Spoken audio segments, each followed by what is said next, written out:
बंदी छोड़ सतगुरु रामपाल जी परमेश्वर जी की जय हो। परम पिता परमात्मा सारी सृष्टि के रचनहार, कुल मालिक, असंख्य ब्रह्मांडों के स्वामी, जगत गुरु, तीनों लोकों में प्रवेश करके सबका धारण पोषण करने वाले, राजाधिराज, आत्माधार, नाथों के नाथ, देवों के देव महादेव, सर्वेश्वर महेश्वर, मृत्युंजय, अजरो अमर, आदि अनादि सनातनी प्रभु, जगत पिता जगदीश्वर, श्री श्री 1008 की उपाधि के वास्तविक अधिकारी, अकाल मूर्त शब्द स्वरूपी राम वासुदेव, सर्वगतम ब्रह्म, परम पूज्य, प्रथम पूज्य, परम संत, परम पुरुष, परम धनी, परम दयालु, सत्य कबीर, हक्का कबीर, अल्लाहु कबीर, अल्लाहु अकबर, बाखबर, अल्लाह ताला, जगत के तारणहार, जगत के मुक्तिदाता, जगत के जगन्नाथ, हारे के सहारे, हिंदुओं के राम, मुसलमानों के अल्लाह, सिखों के वाहिगुरु, ईसाइयों के मसीह,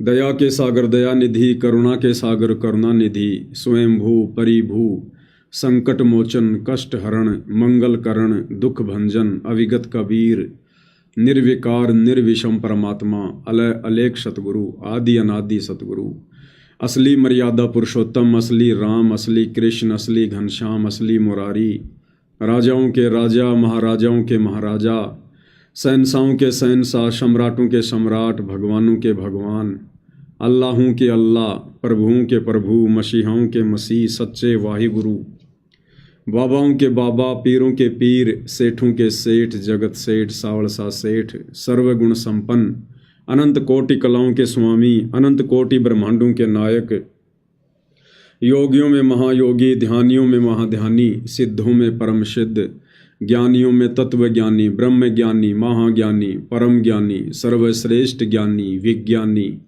युवा कबीर, समर्थ कबीर, असमवात, अमित ओजा, सच्चे रहनुमा, करीम अल्लाह, सुभान अल्लाह, दुनिया के अंतिम पैगंबर, 8 सितंबर 1951 से गांव धनाना, जिला सोनीपत, हरियाणा, भारतवर्ष की पावन भूमि पे प्रकट रियल कल की भगवान श्री नारायण साकार हरि, श्री बाबा साहेब नूर अनंत परमात्मा, संत श्रोमणी सतगुरु रामपाल जी परमेश्वर जी के चरण कमल में साध संगति से जुड़े हुए देश विदेश से आप और हम सभी सत्सेवक भाई बहनों का अनंत कोटि दंडवत प्रणाम।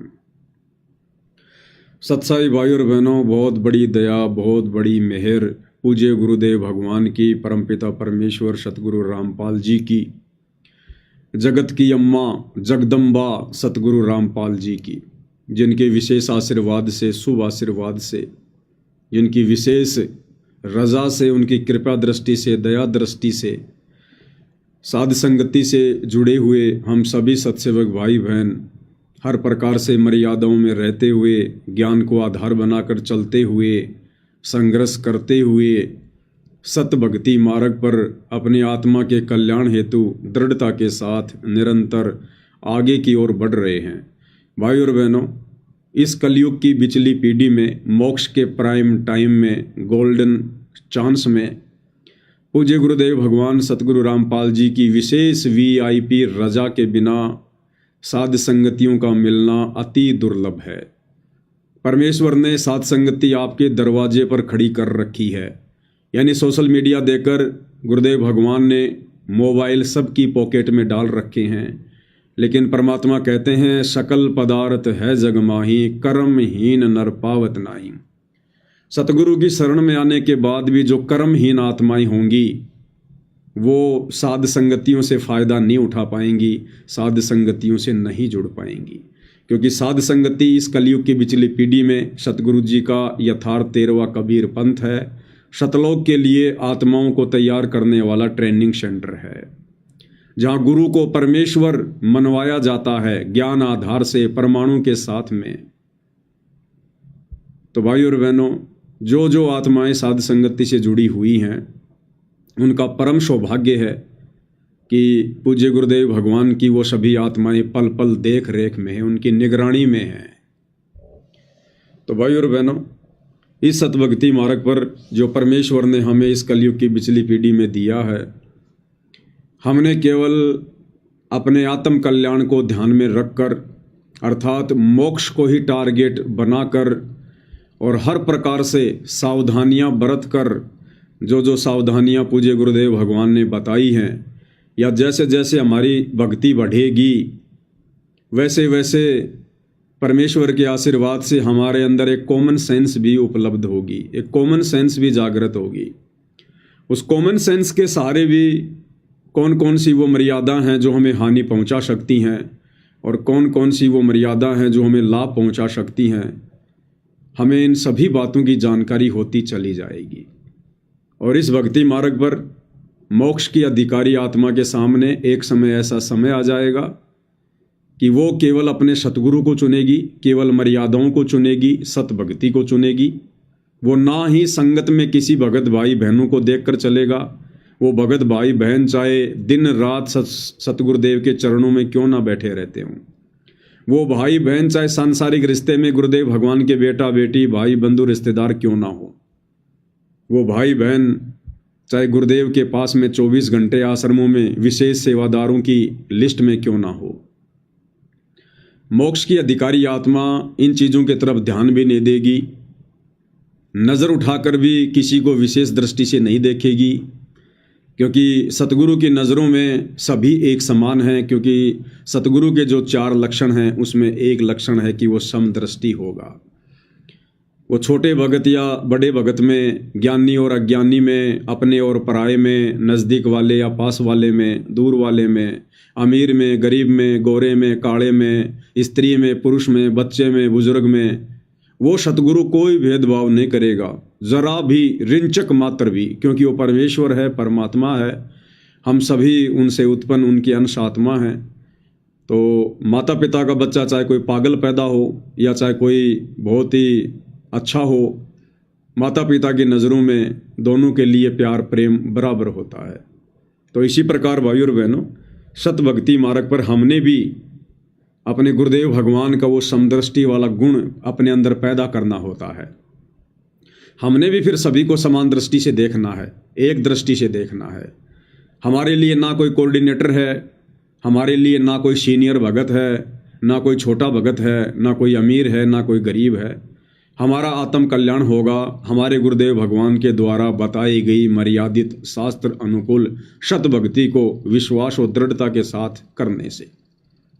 फिर भला हमें अपने गुरु के अलावा बीच में किसी एजेंट की, किसी दलाल की, किसी मीडिएटर की क्या आवश्यकता?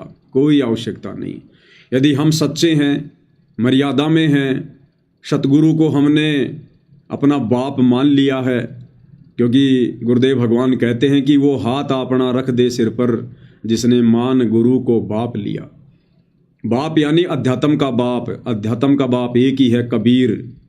और वर्तमान में सतगुरु रामपाल जी के नाम से वो अध्यात्म का बाप कबीर देव धरती पर प्रकट है। तो उस बाप के अलावा फिर हमने भक्ति मार्ग पर आगे बढ़ने के लिए किसी और की आवश्यकता नहीं पड़नी चाहिए। तो भाई और बहनों, अब यदि कोई कमी रहेगी तो हम आत्माओं की रहेगी, बुद्धि विवेक की रहेगी, सोच और समझ की रहेगी। अन्यथा गुरुदेव भगवान ने तो ये ज्ञान देने में, समाधान करने में कोई कसर नहीं छोड़ी है। 35 वर्ष कम नहीं होते हैं। सन 1988 से गुरुदेव भगवान ये तत्व ज्ञान दे रहे हैं, प्रचार प्रसार कर रहे हैं। आज सन 2024 है, 35-36 वर्ष हो चुके हैं। इतना समय कम नहीं होता है भाई और बहनों। अब यदि कोई कमी रहेगी तो सिर्फ आप और हमारी रहेगी, बुद्धि विवेक की रहेगी। और भाई और बहनों, ये जो बुद्धि विवेक जो जागृत होना है, ये गुरुदेव के ज्ञान आधार से होना है, गुरुदेव के आशीर्वाद से होना है। सत्संग भक्ति का मूल है, भक्ति की नींव है, भक्ति की जड़ है। सत्संग यानी ज्ञान। जिस प्रकार हम मकान बनाते हैं और मकान की नींव यदि कमजोर है तो मकान कभी भी गिर सकता है। बनाने वाला भी डर डर के मकान बनाएगा। इसी प्रकार भक्ति की नींव, भक्ति की जड़, भक्ति का बेस, फाउंडेशन है ज्ञान, सत्संग। तो ज्ञान को जिसने आधार बना लिया उसे 21 ब्रह्मांड में कोई भी डगमग नहीं कर सकता। और ये ज्ञान सतगुरु की विशेष रजा से, पिछले शुभ भक्ति संस्कारों से ही जीव आत्मा समझ पाती है और इस ज्ञान को संभाल पाती है। परमात्मा कहते हैं पिछले तब से होत हैं पूर्ण हंस मुराद। सभी को ये ज्ञान समझ में नहीं आता है। सतगुरु की शरण में तो सभी आ जाते हैं, कोई बड़ी बात नहीं है। सतगुरु कोई फीस नहीं लेता है, नाम दीक्षा कोई भी ले सकता है, लेकिन नाम लेने के बाद इस नाम को संभालना, इस नाम के ऊपर दृढ़ता के साथ चलना, ये भाई और बहनों बिरले भक्तों के ही लक्षण होते हैं। दास गरीब कहे नर लोई और सतगुरु को चीने बिरला कोई। कोई बिरले होंगे जो इस भक्ति रूपी अखाड़े में अंत में सफलता प्राप्त करेंगे। ये संसार विघन की घाटी कोई निकलेगा बिरला सूर। सतगुरु की कोई बिरला आत्माएं होंगी जो इस कलयुग की बिचली पीढ़ी में ये भक्ति रूपी मैदान को मारेंगी। अन्यथा शरण में तो लाखों आएंगे, करोड़ों आएंगे, पूरा विश्व आएगा, लेकिन ये मैदान तो चंद आत्माएं ही मार पाएंगी। और कहते हैं पूत के पैर पालने में दिखाई दे जाते हैं। तो सन 2014 के बाद में जो गुरुदेव भगवान ने हम सब की परीक्षा लेनी शुरू की है, तो अच्छे सच्चे भक्तों के पैर यानी पूत के पैर तो पालने में दिखाई दे गए। कौन कौन आत्माएं हैं, कितनी आत्माएं हैं, क्या क्या उनके लक्षण हैं जो अंततः इस भक्ति मार्ग पर सफलता प्राप्त कर सकती हैं, ये किसी से छुपा हुआ नहीं है। और अपनी उन विशेष प्यारी आत्माओं को परमेश्वर ने साध संगति रूपी एक मंच खड़ा करवाकर उस मंच से जोड़ दिया है। बाकी संगत तो भेड़ चाल में है, देखा देखी में है, उन्हें पता ही नहीं सतगुरु की संगत में क्या हो रहा है, कहाँ छटनी हो रही है, कहाँ चटनी हो रही है, कुछ पता नहीं उन्हें। और इधर परमेश्वर अपनी आत्माओं को निरंतर तैयार करवा रहे हैं सतलोक के लिए साध संगति से जोड़कर। इनकी आंखें तो उस समय खुलेंगी जब सवेरा हो चुका होगा, फिर कुछ भी हाथ नहीं आएगा सिवाय रोने धोने और पछताने के।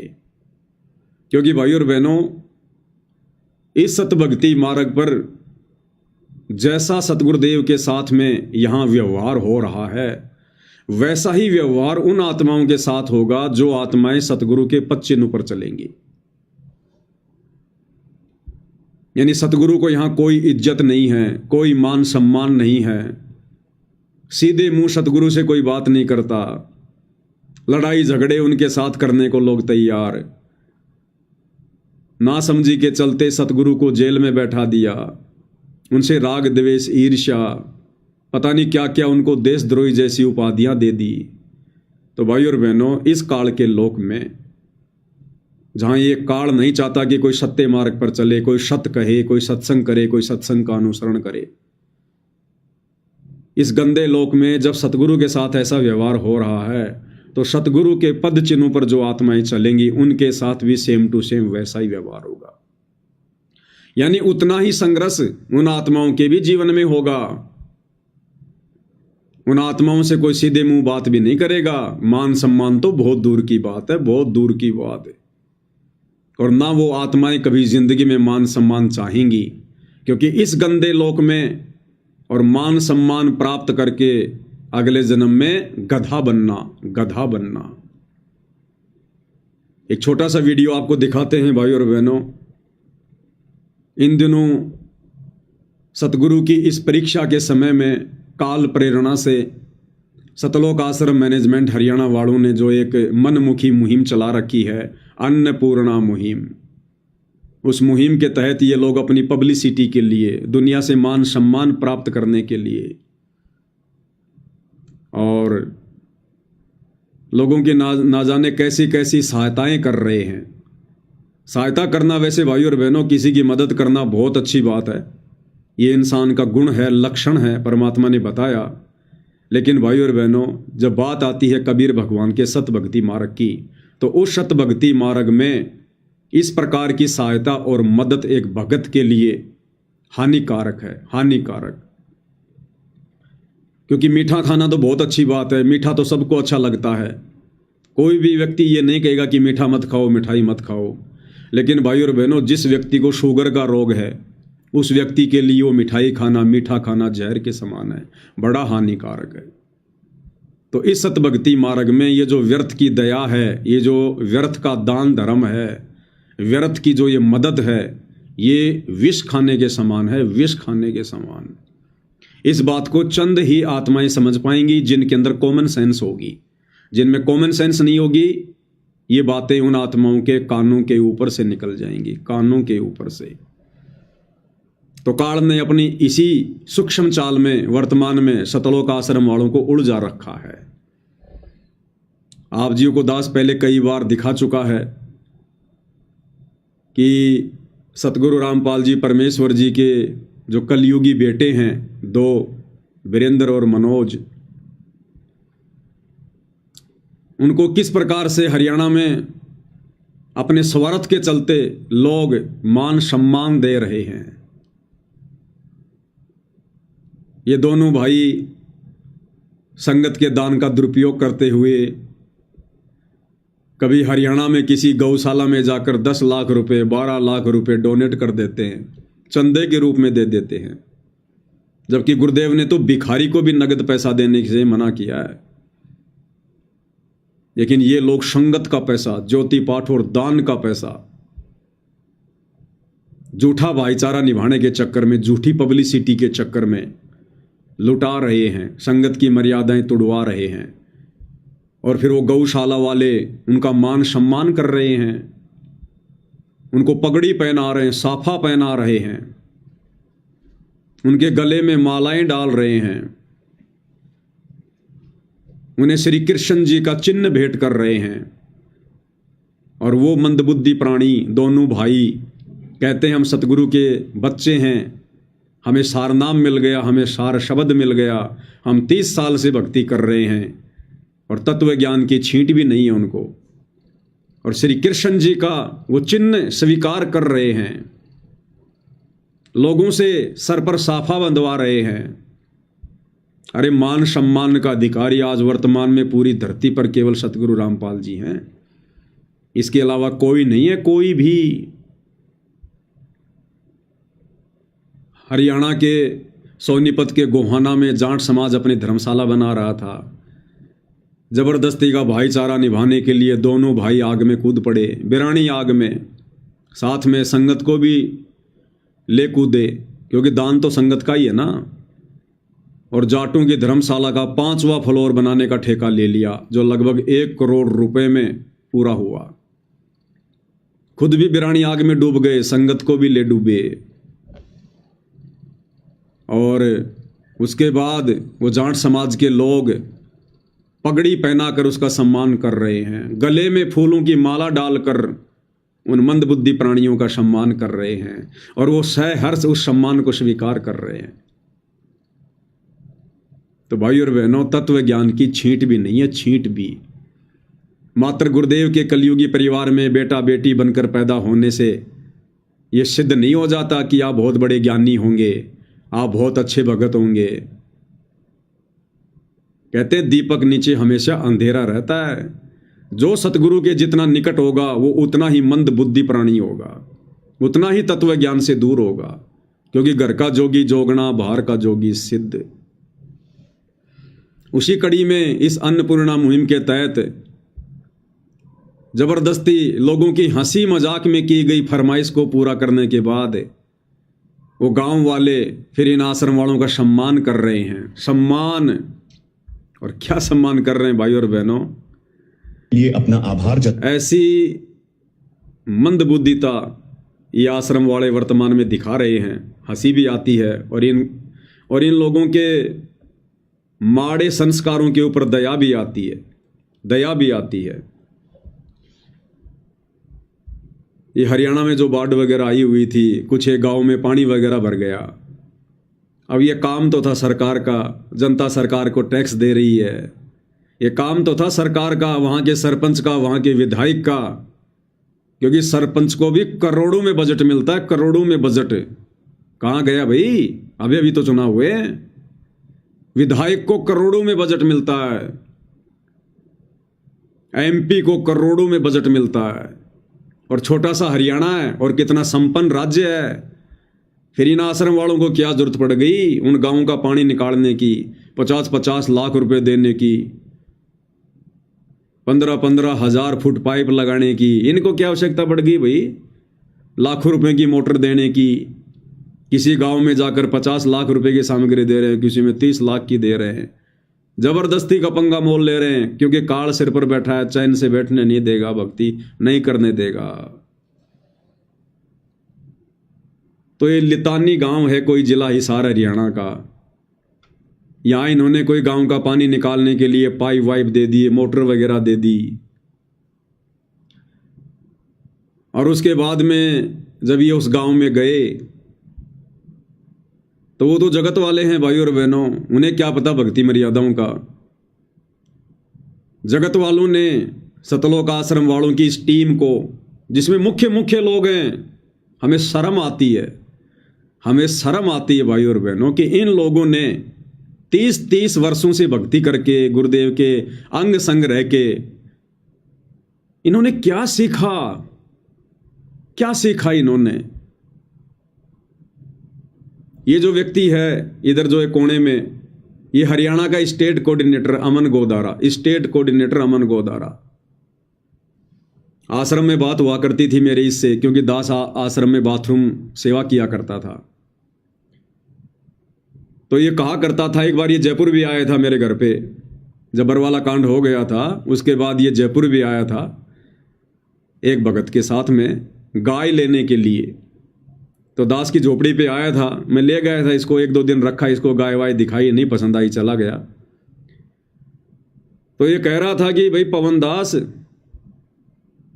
ये लगभग 30 साल पुरानी बात बता रहा है कि भाई पवन दास, जब मैं खेतों में ट्रैक्टर चलाया करता था उस समय मैंने गुरुदेव से नाम ले रखा था। और गुरुजी, जब मैं खेतों में ट्रैक्टर चलाया करता था, काम करता था, तो गुरुजी मेरे पास खेतों में आया करते थे, अकेले ही आ जाते थे गुरुदेव मेरे पास खेतों में उधर से निकलते हुए। बताओ, इतने पुराने पुराने भगत हैं ये, इतने पुराने पुराने भगत। इसीलिए तो नहीं समझ पाए ये, इन्होंने गुरु को आम व्यक्ति मान लिया, अपने जैसा मान लिया, मानुष मान लिया, इन्होंने ज्ञान आधार नहीं बनाया। ये दूसरा व्यक्ति, ये बलजीत है, बलजीत सतलोक आश्रम का मुख्य ट्रस्टी, जिसने छोटे बरवाड़ा आश्रम के लिए 1 एकड़ जमीन दी थी, जिसका गुरुदेव भगवान जिक्र करते हैं कई बार सत्संगों में। हमारी जो बबीता बहन थी, जो बरवाला कांड में जिसको जेल हो गई थी, जिसको बेबो नाम से जाना जाता है, गुरुदेव के साथ में इस मीडिया ने नाजायज संबंध स्थापित करने की कोशिश की थी उस बहन के। तो ये उस बबीता का पिता है, बलजीत लहरी। ये इतने पुराने पुराने भगत हैं भाई और बहनों, और इनकी बुद्धि गांव गई है, बुद्धि गांव गिरवी रख दी इन लोगों ने। अरे मदद कर दी तो कर दी, दोबारा क्या लेने गए थे? चॉकलेट लेने गए थे क्या तुम वहां पर? तुम लोग, गांव वालों ने मदद मांगी, तुम लोगों ने मदद दे दी। और ये गांव वाले भाई और बहनों वैसे मदद नहीं मानते, ये लोग भिखारी नहीं है, भिखारी नहीं है। इन्हीं की टीम में से कुछ लोग जाकर गांव वालों को उकसाते हैं कि साहब आप ऐसा करो, आप ऐसे ऐसे फोन करो हमारे आश्रम में कि साहब ऐसे ऐसे हमारे गांव पर आपत्ति आ गई, बाढ़ आ गई, पानी निकालना है, साहब आपकी मदद की जाएगी। इन्हीं के लोग जाकर गांव वालों में हवा भरते हैं, और उसके बाद ये तो तैयार रहते ही हैं काल प्रेरणा से अपने कर्म फुड़वाने के लिए। तो इन्होंने इस गांव में रात सामग्री पहुंचा दी, सारा काम कर दिया। उसके बाद क्या टिंडे लेने गए थे उस गांव में? अब गांव वालों ने तैयारी कर रखी थी इनका मान सम्मान करने की, और गांव वालों ने मान सम्मान कर दिया। इन सभी को गांव वालों ने 1-1 चद्दर भेंट की, 1-1 चद्दर सोल। देखिए, पहले आपको ये वीडियो दिखाते हैं भाई और बहनों, ये भक्ति मार्ग में जहर खाने के बराबर है, जहर खाने के बराबर। देखिएगा। लिए अपना आभार जताते हुए लितानी गांव की पूरी पंचायत ने संत रामपाल जी महाराज के लिए एक सम्मान पत्र भेंट किया और उनकी टीम को शॉल पहनाकर सम्मानित किया। ये देखिएगा भाई और बहनों, ये सोल दिए जा रहे हैं इनको सबको, ये चद्दरें दी जा रही है। जैसे किसी को सोल भेंट किया जाता है, किसी को सोल जो है वो ओढ़ाया जाता है, किसी को गले में माला डाली जाती है, किसी के सिर पर साफा बांधा जाता है, किसी को गुलदस्ता देकर फूल वगैरह भेंट किए जाते हैं, सब मान सम्मान में आता है। क्या कर रहे हैं ये लोग? क्या शिक्षा दे रहे हैं हमारे जैसे छोटे मोटे भक्तों को? क्या शिक्षा दे रहे हैं ये? क्या सीखेगी आने वाली जनरेशन इन मंदबुद्धियों से कि ये सीखा तुम लोगों ने 30-30 साल भक्ति करके? ये मर्यादा तोड़वाने वाले काम तुम हमें सिखा रहे हो। क्या भगत अधिकारी है सतगुरु की शरण में आने के बाद अपना मान सम्मान करवाने के लिए? क्या योग्य है भगत? किसी ने मना नहीं किया कि साहब तुम ये क्या कर रहे हो, और गांव वालों ने सबके हाथों में सोल पकड़ा दिए, सबके हाथों में, सबके हाथों में।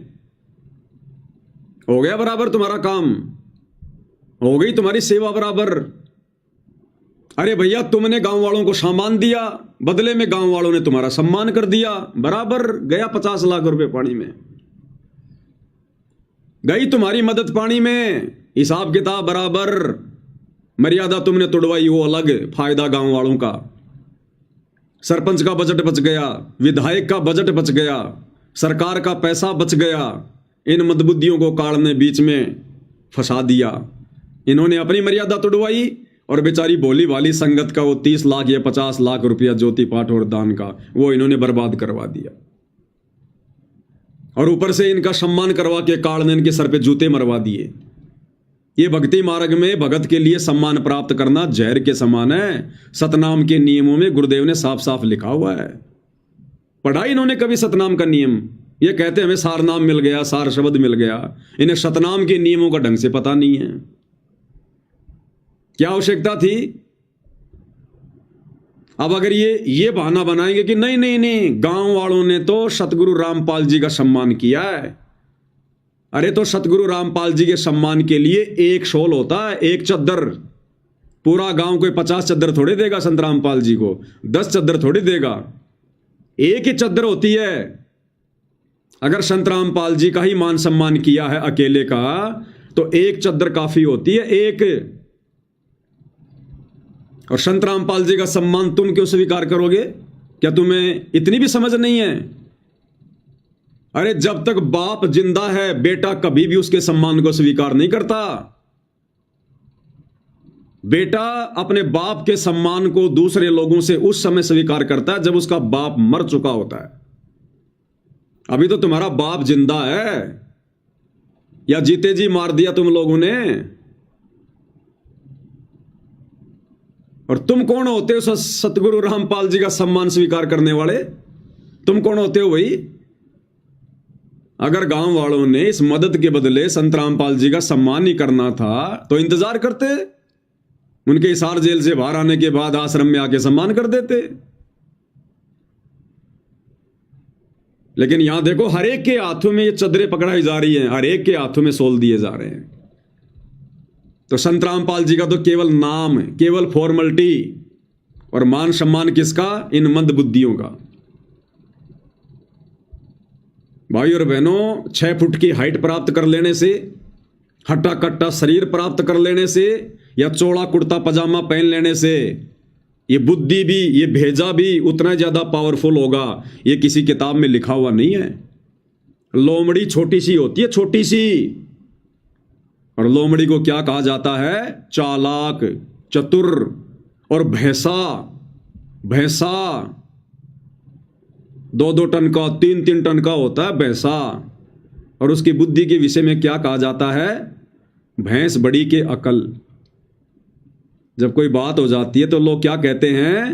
तेरी भैंसे जैसी बुद्धि है, भैंसे जैसी बुद्धि। तो इन शतलोक आश्रम वालों की, इन बड़े बड़े परम भक्तों की भाई और बहनों, वर्तमान में भैंसा जैसी बुद्धि है। क्या शिक्षा देंगे ये संगत को? अपने पैरों पर खुद कुल्हाड़ी मार रहे हैं। आने वाले समय में संगत इनको दुत्कारेगी, इनके इन्हीं कुकर्मों के चलते। अगर संत रामपाल जी का सम्मान गांव वाले करना चाहते थे तो एक चद्दर होती है संत के लिए, केवल एक चद्दर। अरे गुरुदेव भगवान तो अपने भक्तों को कफन के ऊपर भी, अगर किसी ने अगर पहले से कोई कपड़ा डाल रखा है तो दोबारा से कपड़ा डालने के लिए मना करते हैं कि मुर्दे के ऊपर भी अगर किसी ने वो कफन डाल रखा है तो ऊपर कोई कफन नहीं डालना। और ये 10-10 चद्दर संत रामपाल जी लेंगे क्या, स्वीकार करेंगे क्या? और सब पकड़ पकड़ के बैठे हैं बारी बारी से, सब पकड़ पकड़ के, तो सम्मान इनका हो रहा है। ऐसे ठगता काल। अब क्या करेंगे इनके पीछे लगी हुई संगत, जब ये बड़े बड़े परम भगत, ये कोऑर्डिनेटर, मैनेजमेंट के मुख्य मुख्य व्यक्ति और ऐसी ज्ञानहीनता पेश कर रहे हैं, ऊपर से वीडियो बनवा बनवा के डल रहे हैं। इनकी बुद्धि गांव गई भाई और बहनों, गांव। दोबारा से देखिए सिस्टम इनका। लिए अपना आभार जताते हुए लितानी गांव की पूरी पंचायत ने संत रामपाल जी महाराज के लिए एक सम्मान पत्र भेंट किया और उनकी टीम को शॉल पहनाकर सम्मानित किया। टीम को अब मैं अपील करूंगा सरपंच साहब से, पंचायत से, और जो हमारी कमेटी है 36 बिरादरी की, संत रामपाल महाराज जी का, और जो टीम आई है, जो कमेटी उनका मान सम्मान करेंगे।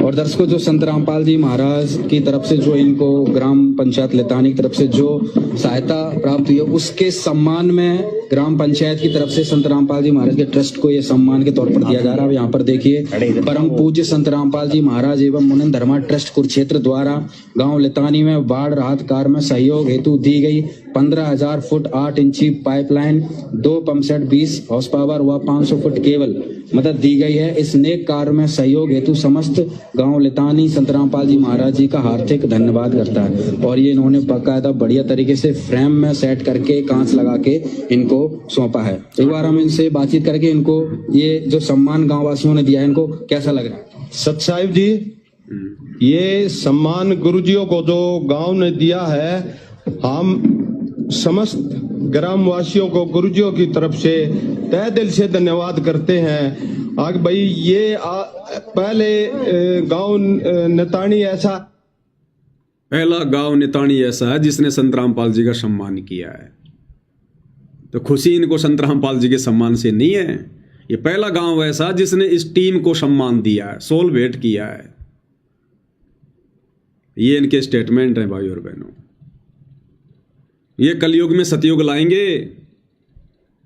ये बड़े बड़े सतलोक आश्रम कमेटी के भगत ये आने वाले समय में पूरे विश्व का नेतृत्व करेंगे। ये जिनके खुद के पैर कब्र में लटक रहे हैं, ये पूरे विश्व को संचालित करेंगे। ये आने वाले समय में क्या मार्गदर्शन करेंगे दुनिया का। इनकी बुद्धि खुद जेरे कुएं में गिरी हुई है। एक स्टेटमेंट और सुनाते हैं आपको बलजीत का, क्या कह रहा है। ग्राम पंचायत दनौदा व सभी ग्रामवासियों को सतगुरु रामपाल जी महाराज जी की तरफ से निवेदन है, और हमारे को सतगुरु जियों का सख्त आदेश है, जिसको मैं पढ़कर आपको सुना रहा हूँ। सेवा में ग्राम पंचायत दनौदा, तहसील नरवाना, जिला जींद, हरियाणा। विषय: जगत गुरु संत रामपाल जी महाराज का विशेष निवेदन।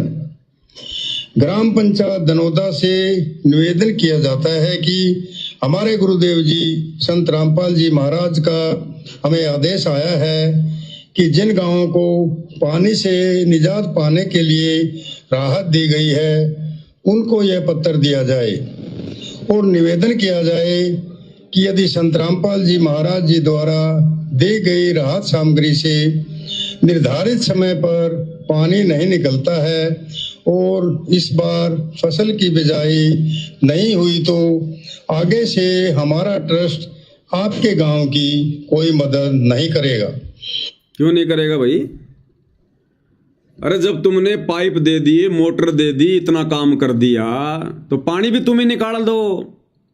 गांव वालों को फिर तुम इतनी तकलीफ क्यों दे रहे हो कि हमारे गुरुजी का सख्त आदेश है कि तुम्हारे को सारा सामान दे दिया गया। गांव वालों, अब यदि निर्धारित समय पर पानी नहीं निकला तो आगे से हमारी कमेटी गांव वालों की कोई मदद नहीं करेगी। अरे तुम्हारे पास में मजदूरों की कमी है क्या? ये दोगलापन क्यों कर रहे हो भाई तुम? एक तरफ तो तुम लोगों के मकान बना रहे हो, तो खाली तुम सामान दे के आ रहे हो क्या कि ये लो जी सीमेंट, ये लो जी ईंट, ये लो जी रोड़ी, ये लो जी चूना, और हमारे गुरुजी का आदेश है, अगर निर्धारित समय में 1 महीने के अंदर अंदर तुम लोगों ने अपना मकान नहीं बनाया तो आगे से इस गांव में किसी का कोई मकान नहीं बनाया जाएगा। अरे वहां तो तुम मकान भी खुद ही बना रहे हो, भक्तों को बेचारों को मजदूर बना बना के, और यहां तुम इस गांव में पाइप डाल के आ गए, मोटर डाल के आ गए और कह रहे हो कि पानी गांव वाले निकालो। क्यों निकालेंगे गांव वाले पानी? निकालो, तुम लगाओ मजदूर। तुम्हारे पास मजदूरों की कमी है क्या? भीड़ इकट्ठा हो रखी है तुम्हारे पास में, लगाओ मजदूरों को, इन भक्तों को लगाओ। और क्या काम है? भक्ति तो ये करते नहीं। तो जब मकान तुम खुद बना के दे रहे हो तो पानी भी खुद निकाल के दो भाई। तो घर आगे से कोई मदद नहीं की जाएगी। बस ऐसा ही है कि तुम्हारा कबीर भगवान एक ही बार मदद करता है क्या? दोबारा मदद नहीं करता तुम्हारा कबीर भगवान, इतना कमजोर है। आगे से कोई मदद नहीं की जाएगी। तो वर्तमान में जो मदद कर रहे हो, कौन सा तुम्हारे सामने ये हाथ फैला रहे थे गांव वाले, ये भी तो तुमने जबरदस्ती करी है। आगे से कोई मदद नहीं की जाएगी। सुनो, और आपको आवश्यकता लगती है तो आप संत रामपाल जी महाराज से प्रार्थना करके और भी आवश्यक सामान ले सकते हैं। गुरुदेव जी ने कहा है कि सामान चाहे कितना भी लगे, लेकिन गांव से पानी निकलना चाहिए। यदि पानी नहीं निकलता है तो इसमें गलती आप लोगों की होगी। और अगर 5 दिन बाद में दोबारा से अगर बारिश हो गई तो, अरे आज तो तुमने कर दिए 50 लाख रुपए बर्बाद। आज तो निकाल दिया गांव वालों ने पानी, और 5 दिन बाद में फिर मानसून आ गया। फिर अगर पानी भर गया तो फिर किसको जिम्मेदार ठहराओगे? मूर्खता वाले काम। हमने आपके गांव को की ड्रोन से वीडियो बना ली है। गांव में पानी भरा हुआ है। हम आपके गांव का पानी निकालने के बाद दूसरी वीडियो बनाएंगे। अच्छा, उसके बाद हम एक वीडियो और बनाएंगे जब आपकी फसल लहरा रही होगी। क्या कह रहे हैं कि हमने पहले आपके गांव का ड्रोन से एक वीडियो बना लिया है, जो आपके गांव में बाढ़ आई हुई थी, पानी भरा हुआ था, और दूसरा वीडियो उस समय बनाएंगे जब आपके गांव की बाढ़ का पानी निकल जाएगा, और उसके बाद एक वीडियो और बनाएंगे जब आपकी फसल लहराएगी। और वो वीडियो फिर हम कहाँ दिखाएंगे, किसको दिखाएंगे? इन आश्रमों में चलाएंगे, LED पर चलाएंगे, मूर्ख संगत को दिखाएंगे, ताकि संगत और ज्यादा दान करे कि हमारा पैसा धर्म में लग रहा है, हमारा पैसा बर्बाद नहीं हो रहा है। हम संगत को दिखाएंगे फिर ये कि देखो हमने ऐसे ऐसे गांव वालों का पानी निकाला। फिर संगत और ज्यादा दान करेगी। दान करने के लिए संगत जो है वो प्रोत्साहित होगी। तो देखो भाई और बहनों, ये किस ध्यान में लग गए, किस ज्ञान में लग गए। अरे वो कबीर भगवान सतलोक से चलकर यहां पानी निकलवाने आता है क्या? ये कर्म करवाने आता है क्या? अरे इन जिम्मेदारियों के लिए भगवान ने यहां राजा बना रखा है, विधायक बने हुए हैं, सरपंच बने हुए हैं, सरपंच प्रतिनिधि बने हुए हैं। और देखो संगत को किस मार्ग पर ले जा रहे हैं। इस बेकार के वीडियो बना बना के कह रहे हम आश्रमों में चलाएंगे। आगे सुनना, हम आश्रमों में चलाएंगे और फिर भगत हमें और ज्यादा दान करेंगे, और फिर हम पैसे को ऐसे बर्बाद करेंगे, मनमानियां करेंगे, बेकार करेंगे। क्या कह रहा, ध्यान से सुनना। हम आपके गांव का पानी निकालने के बाद दूसरी वीडियो बनाएंगे। उसके बाद हम एक वीडियो और बनाएंगे जब आपकी फसल लहरा रही होगी। इन तीनों वीडियो को हम अपने प्रत्येक समागम में सभी सतलोक आश्रमों में प्रोजेक्टर पर चलाकर दिखाएंगे। बताओ, अरे आश्रमों में सत्संग चलना चाहिए समागम में। ये किस मंदबुद्धि ने तुम्हारे को शिक्षा दे दी उल्टी? ये फालतू के वीडियो, पानी निकालने वाले वीडियो, फसल की वीडियो, क्या मिलेगा संगत को ये वीडियो देख के? श्वासों की बहुत गहरी कीमत बताई गुरुदेव भगवान ने। कहता हूं कहीं जात हूं, कहूं बजाकर ढोल, श्वास जो खाली जात है 3 लोग का मोल। क्या करोगे फालतू के वीडियो दिखा के संगत को? क्या मिलेगा? क्या देखेगी संगत? पहले पानी भरा हुआ था, फिर पानी निकल गया, फिर फसल खड़ी हो गई, बढ़िया फसल हो गई। क्या करेगी इसको देख के संगत? क्या मिलेगा संगत को? लेकिन ये अपने स्वार्थ के लिए ऐसा करेंगे। क्यों? इनको मंदबुद्धि संगत से दान मिलेगा, पैसा मिलेगा। संगत को कुछ नहीं मिलेगा। संगत का तो नुकसान ही नुकसान है, समय का भी और दान का भी इनको मिलेगा फायदा। तो कह रहे फिर हम हमारे आश्रमों में चलाएंगे उस वीडियो को समागम में। अरे संगत समागम में सतगुरु के सत्संग सुनने जाती है, ये मदारी का खेल देखने नहीं जाती। तो देख लो भाई और बहनों, इसलिए दास कहता कि ये आश्रम मनोरंजन के केंद्र हैं।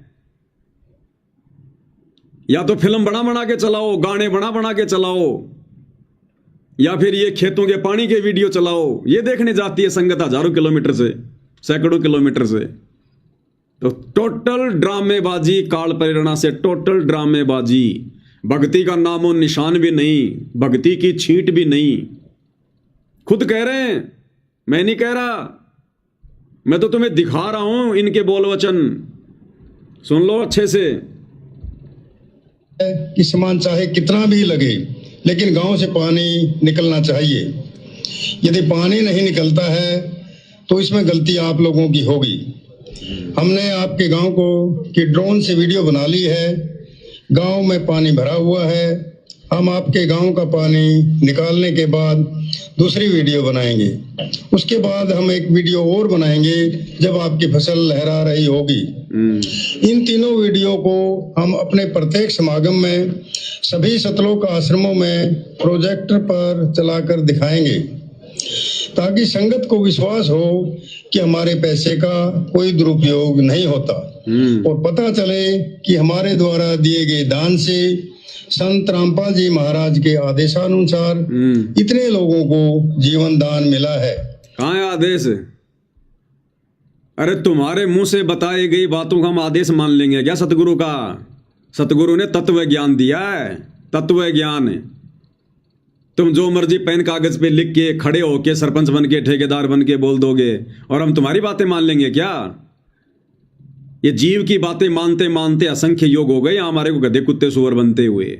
इस कलयुग की पिछली पीढ़ी में शिक्षा प्राप्त करके, सतगुरु से तत्व ज्ञान प्राप्त करके, ये गलती वो आत्मा तो बिल्कुल भी नहीं करेंगी जिन आत्माओं को मोक्ष प्राप्त करना होगा। बाकी तो भीड़ है संसार, तुम्हारा भी काम चलेगा और उनका भी मनोरंजन होता रहेगा। ये कौन सा आदेश है? क्या परिभाषा बता रहा है ये? सतगुरुदेव के आदेश अनुसार। कौन सा आदेश है? सतगुरु दिखाई दे रहे तेरे इस आदेश में। मन मर्जी से लेटर लिख लिया, मन मर्जी से खड़े होके सुनाने लग गए सतगुरुदेव का आदेश, सतगुरुदेव का आदेश। देख लो, ये है भाई और बहनों, कहां जा रहा तुम्हारा ज्योति का पैसा, कहां जा रहा तुम्हारा पाठ का पैसा? भसड़ में जा रहा, भसड़ में। ये काल तुम्हारा खड़दू उतार देगा आने वाले समय, खड़दू। इसीलिए तुम दुर्गति से मर रहे हो आश्रम वाले। सार नाम ले लेकर, सार शब्द ले लेकर दुर्गति हो रही है उन भक्तों की आज। शर्माते नहीं बता रहे कुछ तो। अकाल मौत, हॉस्पिटल में ऑपरेशन, इन्हीं कुकर्मों के चलते, क्योंकि तुम्हारे पैसे का कहां दुरुपयोग हो रहा है। तुमने दिया किसको है? कुपात्रों को। तो कुपात्र तो ये करेगा भाई, बंदर के हाथ में उस तरह दोगे क्या करेगा? सेविंग करेगा। वो जगह जगह वो कट मारेगा, और ये कट मारे जा रहे हैं इन आश्रम वालों के द्वारा, तुम्हारे दान धर्म के ऊपर, तुम्हारे पैसों के ऊपर।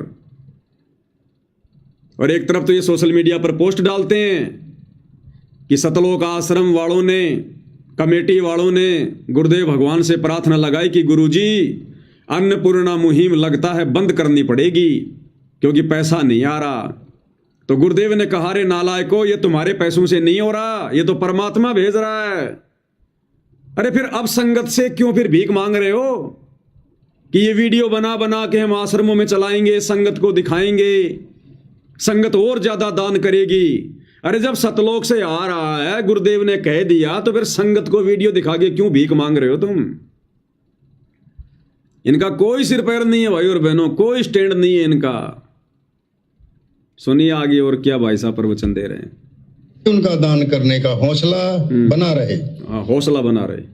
में प्रोजेक्टर पर चलाकर दिखाएंगे ताकि संगत को विश्वास हो कि हमारे पैसे का कोई दुरुपयोग नहीं होता और पता चले कि हमारे द्वारा दिए गए दान से संत रामपाल जी महाराज के आदेशानुसार इतने लोगों को जीवन दान मिला है, ताकि उनका दान करने का हौसला बना रहे और हम आपकी सेवा करते रहें। संत रामपाल जी महाराज स्वयं भी किसान परिवार से हैं और किसानों का दर्द समझते हैं।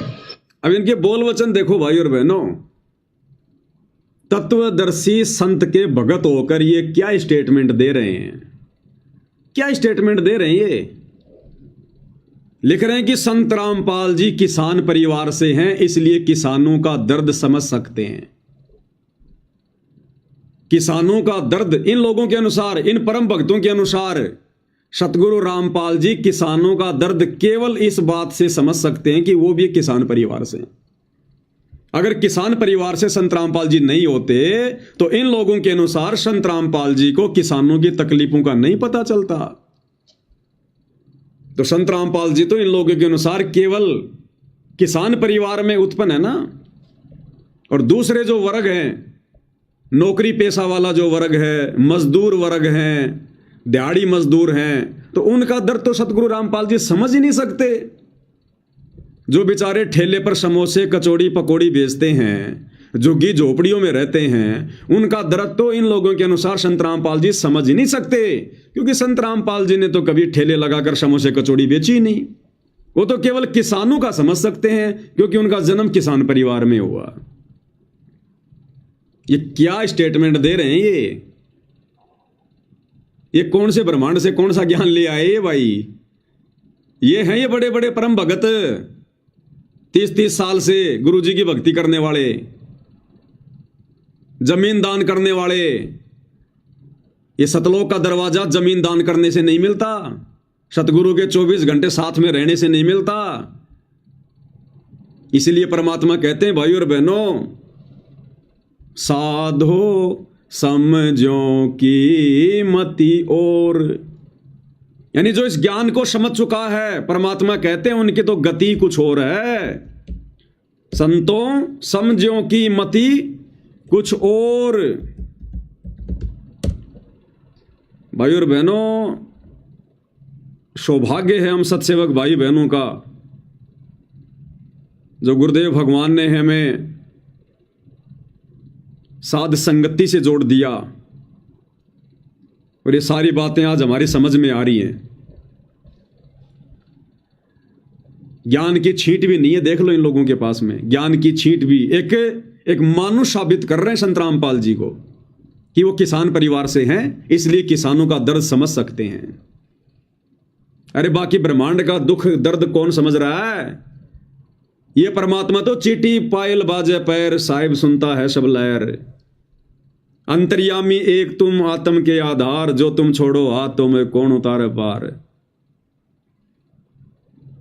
मानुष बना के छोड़ दिया इन्होंने अपनी नजरों से, मानुष। यह तो 36 बरादरी के जान माल का सवाल है। किसी के घरों में पानी भरा हुआ है, किसी को पशुओं में हानि हुई है, क्योंकि सारी फसल बर्बाद होने से पशुओं के लिए भी चारा नहीं है। डिस्पेंसरियां बंद हैं, बच्चे भी स्कूल नहीं जा पा रहे क्योंकि स्कूलों में पानी भरा हुआ है। तो फिर तुम क्या कर रहे हो? अरे तुम फिर ठेकेदार क्यों बने हुए हो? अगर फसल बर्बाद हो गई तो सबके घरों में डालो गेहूं की बोरियां। डिस्पेंसरी बंद हो गई तो खोलो डिस्पेंसरियां। बच्चे स्कूल नहीं जा रहे तो स्कूल खोलो, करो व्यवस्था। फसल बर्बाद हो गई तो करो भाई, पशुओं का चारा बर्बाद हो गया तो चारे की ट्रॉलियां भिजवाओ गांव में।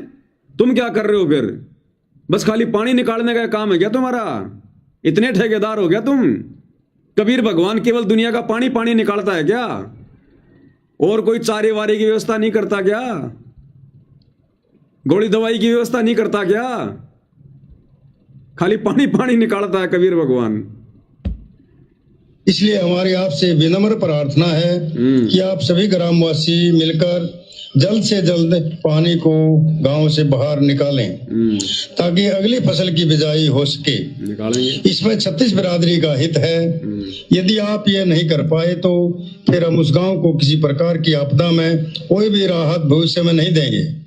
ये हमारे गुरुदेव संत रामपाल जी महाराज का हमें सख्त आदेश है और आप सभी ग्रामवासियों से विनम्र निवेदन है। सत साहिब। ये है इनके आदेश भाई और बहनों, ऐसे होते हैं इनके आदेश, इस प्रकार के होते हैं इनके आदेश। गुरु मानुष कर जानते ते नर कहिए अंध, मैं दुखी संसार में आगे काल के फंद।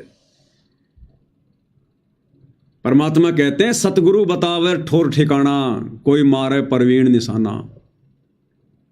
इस भक्ति मार्ग पर ज्ञान को आधार बनाकर मर्यादाओं में रहकर ये मोक्ष रूपी निशाना वही आत्मा साधेंगी जो परमेश्वर की अधिकारी आत्मा होंगी,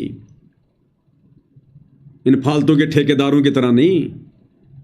तो कहते हैं सतगुरु बतावे ठोर ठिकाना और कोई परवीण फिर मारे निशाना। तो सतगुरु ने हमें ठोर ठिकाना बता दिया कि भक्तों ने दान धर्म कहां लगाना चाहिए, कैसे दान धर्म का सदुपयोग करना चाहिए, किन के हाथों में दान देना चाहिए और कैसे भक्तों ने अपनी भक्ति सफल करनी चाहिए। तो ये सबके बस की बात नहीं है भाई और बहनों, सतगुरु ने तो सबको ठोर ठिकाना बता दिया सत्संगों में। अब आगे कहते हैं कोई मारे परवीण निशाना। परवीण यानी कोई चतुर भगत, कोई शाना भगत, ज्ञानी भगत ही वो निशाना ठोर ठिकाने लगाएगा। फिर बाकी ऐसे बर्बाद करेंगे मान बढ़ाई के चक्कर में काल प्रेरणा से। तो हालत बहुत पतली है भाई और बहनों, काल संगत पर बुरी तरह से हावी है, पूरी तरह से हावी है। बच के निकल पाना बड़ा मुश्किल है, बड़ा मुश्किल है। ऐसी होती है पकड़। बंदर का बच्चा माँ की छाती से कैसे चिपट जाता है, वो पेड़ पर फुदकती रहती है, दौड़ती रहती है और नहीं गिरता। ऐसे काल ने संगत के ऊपर जकड़ बना रखी है तगड़ी। ये लाख कोशिशें कर लो, ये फंसते जाएंगे उल्टे, क्योंकि सतगुरु ने अब इन आश्रम वालों के सिर से अपना हाथ उठा लिया है। अब ये जितना प्रयास करेंगे उतना फंसते चले जाएंगे। दलदल में फंसा हुआ आदमी जितना ज्यादा हाथ पैर मारेगा उतना ज्यादा नीचे धसेगा। तो ये काल के दलदल में फंस चुके हैं आश्रम वाले।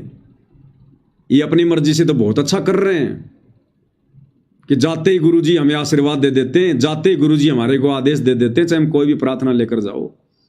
ये बड़े खुश हो रहे हैं कि गुरुजी बड़े खुश हैं, हम बहुत अच्छी सेवा कर रहे हैं। अरे परीक्षा काल है, परीक्षा काल है।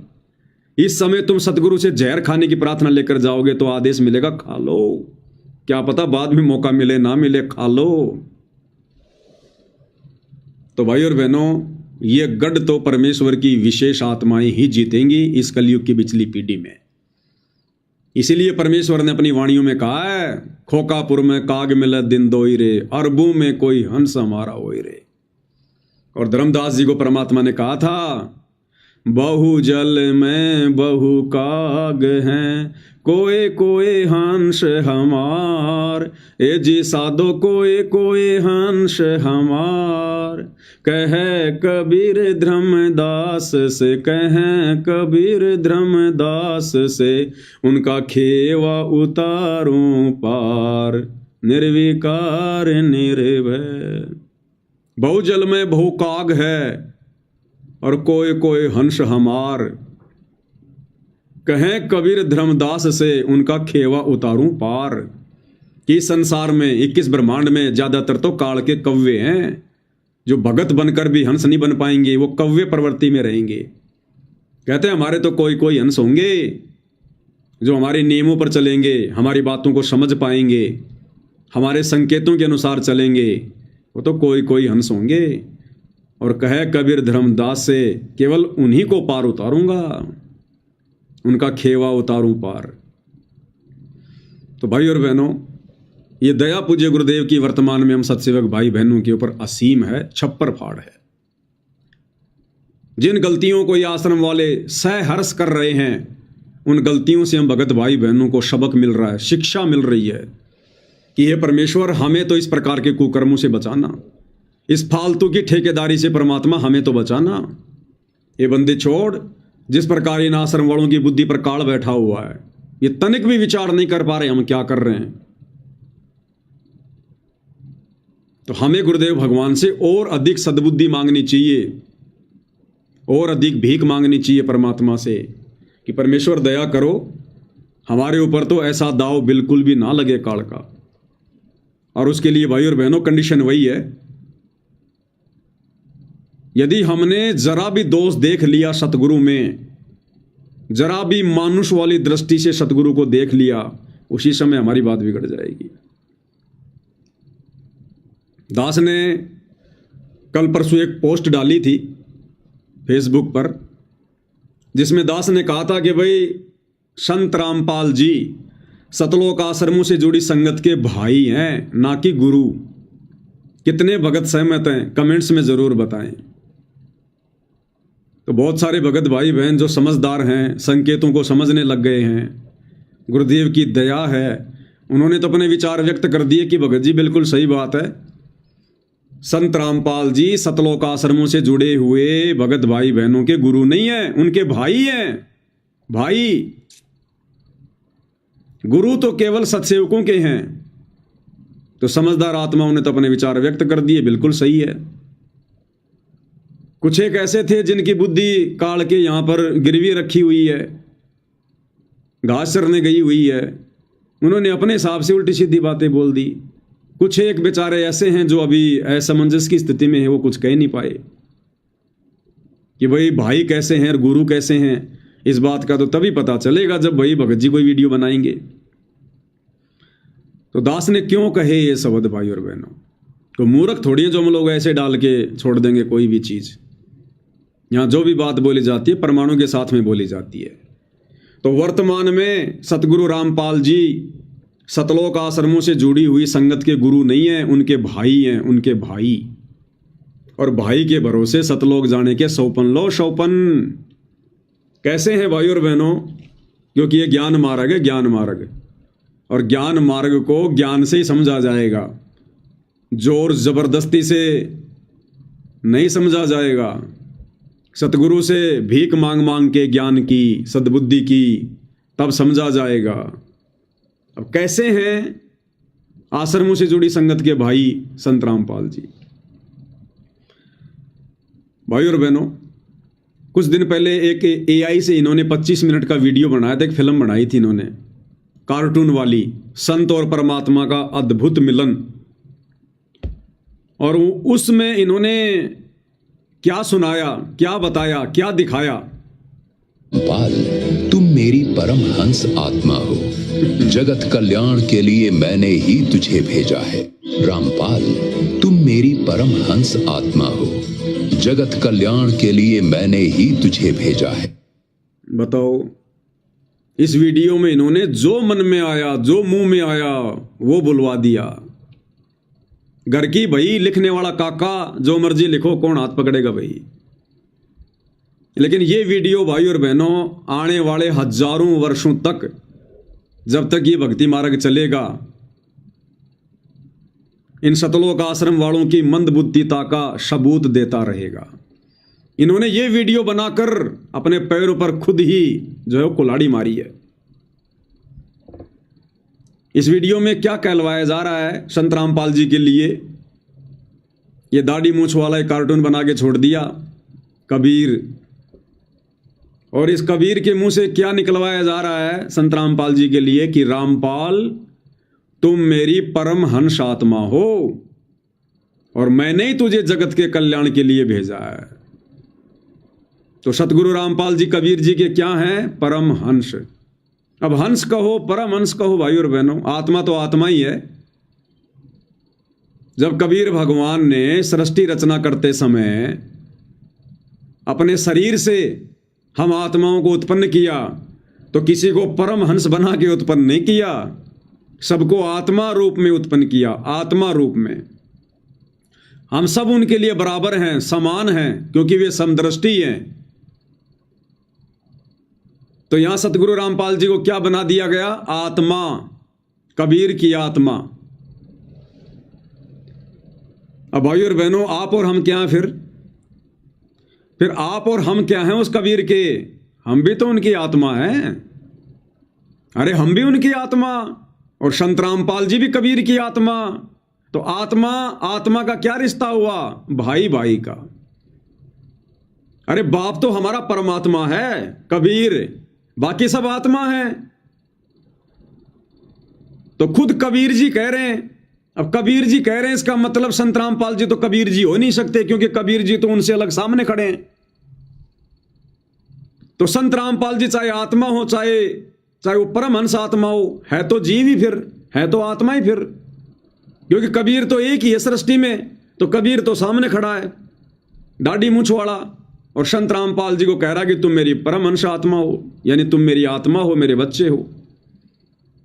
तो आप और हम क्या कबीर के दुश्मन हैं क्या? इस सृष्टि के जितने भी प्राणी, गधे, कुत्ते, सुअर, ये कबीर जी के दुश्मन हैं क्या? हम सब कबीर की आत्मा हैं, और संत रामपाल जी भी कबीर की आत्मा हैं। तो एक आत्मा दूसरी आत्मा की गुरु नहीं हो सकती, एक आत्मा दूसरी आत्मा की भाई हो सकती है। तो इन्हीं लोगों के विचारों के आधार से दास ने कहा है कि जब तक तुम सतलोक आश्रम वाले संत रामपाल जी को कबीर जी की आत्मा समझोगे, कबीर जी के द्वारा भेजे गए उनके संदेश वाक समझोगे, तब तक संत रामपाल जी तुम्हारे भाई बने रहेंगे, भाई। और भाई भाई का लाख जन्म भी मोक्ष नहीं करवा सकता, लाख जन्म भी। अरे चलो, संत रामपाल जी तो तुम्हारी दृष्टि में कबीर जी के परमहंस हैं। कबीर जी ने तो जिस समय आत्माओं को उत्पन्न भी नहीं किया था, केवल अपने 16 उन पुत्रों को उत्पन्न किया था।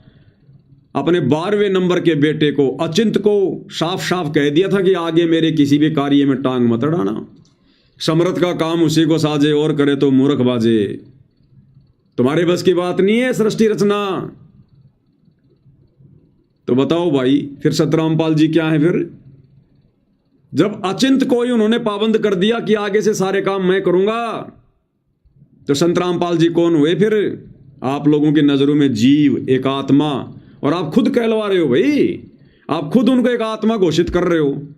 पाल, तुम मेरी परम हंस आत्मा हो, जगत कल्याण के लिए मैंने ही तुझे भेजा है। रामपाल, तुम मेरी परम हंस आत्मा हो, जगत कल्याण के लिए मैंने ही तुझे भेजा है। अब इन आश्रम वालों को यह भी समझाना पड़ेगा कि हंस क्या होता है और परमहंस क्या होता है। इन्हें इतना भी नहीं पता है भाई और बहनों। ये सत्संग सुनते जरूर हैं, लेकिन ये विचार नहीं करते सत्संगों पर, ये चिंतन मनन नहीं करते, और फिर हमें उल्टा उलाना देते हैं कि ये पवन दास कौन होता है सत्संगों का सार निकालने वाला। तो तुम निकाल के दे दिया करो, हम तो तुम्हारे निकाले हुए वो देख लेंगे भाई। अरे तुम निकाल दिया करो, तुम लाइव आ जाओ ना, अगर हमें नहीं निकालना आता तो। अब इन आश्रम वालों को यह भी समझाना पड़ेगा कि हंस क्या होता है, परमहंस क्या होता है।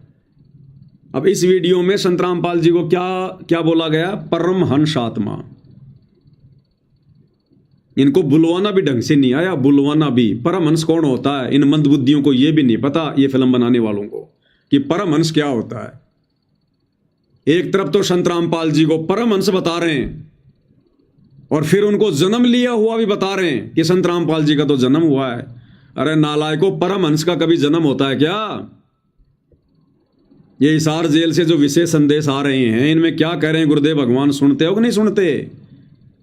गुरुदेव कहते हैं, आवे जावे सो हंसा कहिए, परमहंस नहीं आया रे। आवे जावे सो हंसा कहिए, और परमहंस नहीं आया रे। क्या कह रहे हैं मालिक, सुनिए। पाल, तुम मेरी परम हंस आत्मा हो, जगत कल्याण के लिए मैंने ही तुझे भेजा है। तो यहां तो संत रामपाल जी को परमहंस इन्होंने घोषित कर दिया, और परमहंस कौन होता है उसके बारे में सतगुरु रामपाल जी क्या बता रहे हैं? आवे जावे सो हंसा कहिए, परमहंस नहीं आया रे। 5 तत्व 3 गुण पूरा, या तो कहिए माया रे। आवे जावे सो हंसा कहिए, परमहंस नहीं आया रे। पांच तत्व तीन गुण तूरा, या तो कहिए माया रे। अब परमहंस कौन होता है गुरुदेव स्वयं बता रहे हैं कि आवे जावे सो हंसा कहिए और परम हंस नहीं आया रे। आवे जावे यानी जो जन्म लेकर आता है और मरकर वापस चला जाता है, कहते हैं वो तो केवल हंस है, यानी जीव होता वो। आवे जावे सो हंसा कहिए, जो जन्म और मरण में है, कहते हैं वो तो हंस है, जीव है। और परम हंस नहीं आया रे, परम हंस कभी भी जन्म मरण में नहीं आता। जो परम हंस होता है वो कभी भी मां के गर्भ से जन्म लेके नहीं आता। आवे जावे सो हंसा कहिए, परम हंस नहीं आया रे। और परम हंस कौन है जो जन्म मरण में नहीं आता? वो केवल एक ही है, कबीर। अब बताओ, इन आश्रम वालों की बुद्धि घास चरने गई है। उस एआई वाले वीडियो में उस दाढ़ी मूंछ वाले कबीर से कहलवाया जा रहा है संत रामपाल जी को कि रामपाल तो मेरी परम हंस आत्मा है। और परम हंस कौन है उसके बारे में गुरुजी ने बता दिया कि परम हंस नहीं आया रे। परम हंस कभी भी जन्म मरण में नहीं आता, मां के गर्भ से जन्म नहीं लेता। अब एक तरफ तो ये संत रामपाल जी को कबीर जी की परम हंस आत्मा भी बता रहे हैं, परम हंस की इनकी परिभाषा का भी ज्ञान नहीं। अगर सतगुरु रामपाल जी परमहंस थे, परमहंस हैं तुम लोगों के अनुसार, तो फिर तुम उनको ये क्या कहते हो कि उन्होंने जन्म लिया है, उन्होंने मां के गर्भ से जन्म लिया है, उनका जन्म हुआ है, किसान परिवार में जन्म हुआ है। अरे तुम्हारा कोई स्टैंड भी है, कोई ठो ठिकाना भी है कि नहीं है? बिन पेंदे के लोटो। तुम्हें हंस की परिभाषा का नहीं पता, तुम्हें परमहंस की परिभाषा का नहीं पता, तुम्हें सतगुरु की परिभाषा का नहीं पता, तुम्हें भगवान की परिभाषा का नहीं पता। फिर तुम कर क्या रहे हो भक्ति मार्ग पर? खाली दुनिया का पानी निकालने के लिए पैदा हुए हो गया? अब इनको कहां रोए भाई और बहनों। गुड़ गोबर एक कर रखा इन्होंने, गुरुदेव की भक्ति मार्ग का ज्ञान का गुड़ गोबर एक मिक्स कर दिया। संगत बेचारी टेस्ट ही भूल गई, गुड़ का गोबर का खा रही है जो सामने आ रहा हो। तो यहां तो गुरुदेव भगवान कहते हैं कि आवे जावे सो हंसा कहिए, परम हंस नहीं आया रे। फिर क्यों तुम सतगुरु रामपाल जी को परम हंस कह रहे हो? और कह रहे हो तो फिर उनको जन्म लिया हुआ क्यों कह रहे हो? पर यहां गुरुदेव स्पष्ट कर रहे हैं कि जो जन्म और मृत्यु में है उससे किसी का मोक्ष नहीं हो सकता। ज्ञानदाता ये स्पष्ट कर रहा है कि अर्जुन तेरे और मेरे बहुत जन्म हो गए। दूसरे अध्याय के 12वें श्लोक में गीता जी में, चौथे अध्याय के 5 और 9 में, और 10वें अध्याय के दूसरे श्लोक में कि मेरे भी जन्म मृत्यु होती है, तेरा भी जन्म मृत्यु होता है। इसलिए जिसकी जन्म मृत्यु होती है तो उसकी साधना करने से वो स्थान मिल ही नहीं सकता, जाने के बाद वापस नहीं आना पड़ता। अब बताओ, गुरुदेव ने तो बिल्कुल क्लियर कर दिया, स्पष्ट कर दिया गीता का ज्ञान सुनाते समय कि उसकी साधना से मोक्ष नहीं हो सकता जो खुद जन्म और मरण में है। अब आज पूरा भगत समाज किसकी साधना कर रहा है? तत्वदर्शी संत की कर रहा है, संत रामपाल जी की कर रहा है। और ये नालायक खुद ही कह रहे हैं कि हमारे गुरु जी का जन्म हुआ है, हमारे गुरु जी जन्म और मरण में हैं। फिर गुरु जी की साधना करने से मोक्ष कैसे हो जाएगा? तुम्हारी थ्योरी और प्रैक्टिकल उत्तर और दक्षिण में भाग रहे हैं, अलग अलग दिशाओं में। तो परमहंस तो भाई कबीर होता है, कबीर जो कभी मां के गर्भ से नहीं आता और उसी की साधना से जन्म मरण का रोग कटता है, उसी की साधना से। अब भाई और बहनों, गुरुदेव भगवान ने जिस प्रकार से हमें ज्ञान समझाया है ना, शास्त्रों का हवाला दे दे के, उस ज्ञान को केवल उनकी विशेष आत्मा ही समझ सकती है। भीड़ के बस की बात नहीं है, भीड़ के बस की बात। गुरुदेव भगवान ने हमें क्या बताया? गुरुदेव ने बताया कि देखो बच्चों, ये जो दुर्गा है ना, दुर्गा, ये दुर्गा तीनों देवताओं की मां है, तीनों देवताओं की मां। और इन तीनों देवताओं का जन्म और मरण होता है। तो संगत ने सहर्ष स्वीकार कर लिया कि हां गुरुजी, बिल्कुल सत्य बात है, ठीक है। फिर गुरुदेव भगवान ने बताया कि बच्चों देखो, विष्णु जी खुद कह रहे हैं कि मैं दुर्गा से ऊपर किसी को नहीं मानता। मेरे अध्यात्म ज्ञान में, मेरी नजरों में दुर्गा जी से बढ़कर और कोई देवता नहीं है, कोई भगवान नहीं है, और मैं भी उसी की साधना करता हूं। संगत ने सहर्ष स्वीकार कर लिया कि गुरुजी बिल्कुल ओके, ऐसा ही है, ठीक है। फिर गुरुदेव ने बताया कि देखो दुर्गा क्या कह रही है देवी भागवत पुराण में, पेज नंबर 562 पर, हिमालय राजा को ज्ञान उपदेश देते समय, कि भाई तू और सब बातों को छोड़ दे, यानी मेरी भक्ति भी छोड़ दे, मेरी पूजा भी छोड़ दे दुर्गा की, और उस ब्रह्म की भक्ति कर। उसका ओम नाम है और वो ब्रह्म लोक में रहता है। तो संगत ने कहा गुरुजी बिल्कुल ओके, बिल्कुल सही है गुरुजी, नो प्रॉब्लम, ठीक है। फिर गुरुदेव ने गीता जी में दिखाया कि बच्चों देखो ये ब्रह्म क्या कह रहा है 8वें अध्याय के 13वें श्लोक में, कि मेरा ओम नाम का मंत्र है और मेरी साधना जो करेगा वो ब्रह्म लोक में जाएगा। और फिर उस ब्रह्म ने गीता अध्याय 15 श्लोक नंबर 17 में कह दिया कि भैया मैं भी पूरा भगवान नहीं हूं, मेरे से ऊपर तो और बहुत हैं, और उत्तम पुरुष है तू अन्य परमात्मा इति उदारत, ये लोग तरम अवश्य विभर्ति अवय ईश्वर है, कि उत्तम पुरुष तो, उत्तम ब्रह्म तो कोई और ही है, परम अक्षर ब्रह्म, और उसकी जानकारी कोई तत्वदर्शी संत देगा, कोई तत्वदर्शी संत उससे जाकर पूछो। तो संगत ने बिल्कुल सहर्ष स्वीकार कर लिया कि गुरुजी बिल्कुल ओके, ऐसा ही है, ठीक है। अब उस तत्वदर्शी संत ने, यानी सतगुरु रामपाल जी ने, उस तत्वदर्शी संत ने फिर यह बता दिया सत्संग दे दे के, सुना सुना के, कि भैया कबीर भगवान है, कबीर भगवान है, जो पूजा के योग्य है, सबका धारण पोषण करता है, कबीर भगवान है। तो संगत ने बिल्कुल सहर्ष स्वीकार कर लिया गुरुजी बिल्कुल ऐसा ही है, कबीर ही भगवान है, ठीक है। फिर गुरुजी ने यह भी दिखा दिया कबीर सागर में कि देखो 650 साल पहले उस कबीर ने क्या कहा था, कि जब आवे 5505 तब ये वचन मेरा होगा साचा, और 12वें पंथ हम ही चल आवें, सब पंथों को मिटाकर एक पंथ चलावें।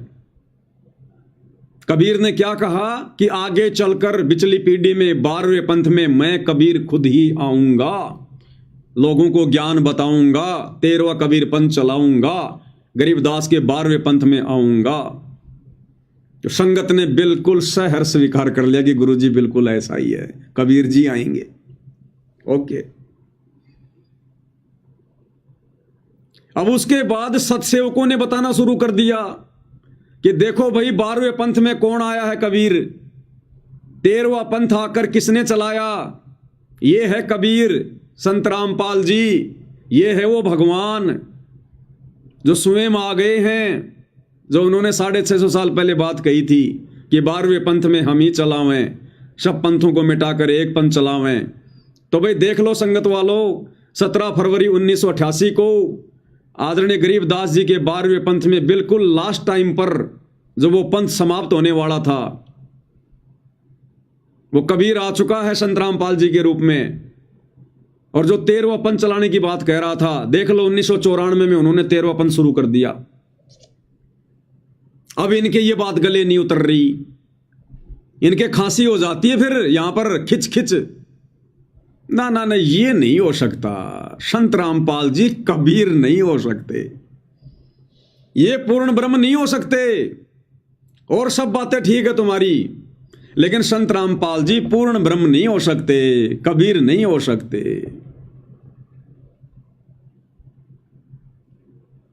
तो चलो भाई तुम्हें और समझाएंगे थोड़ा।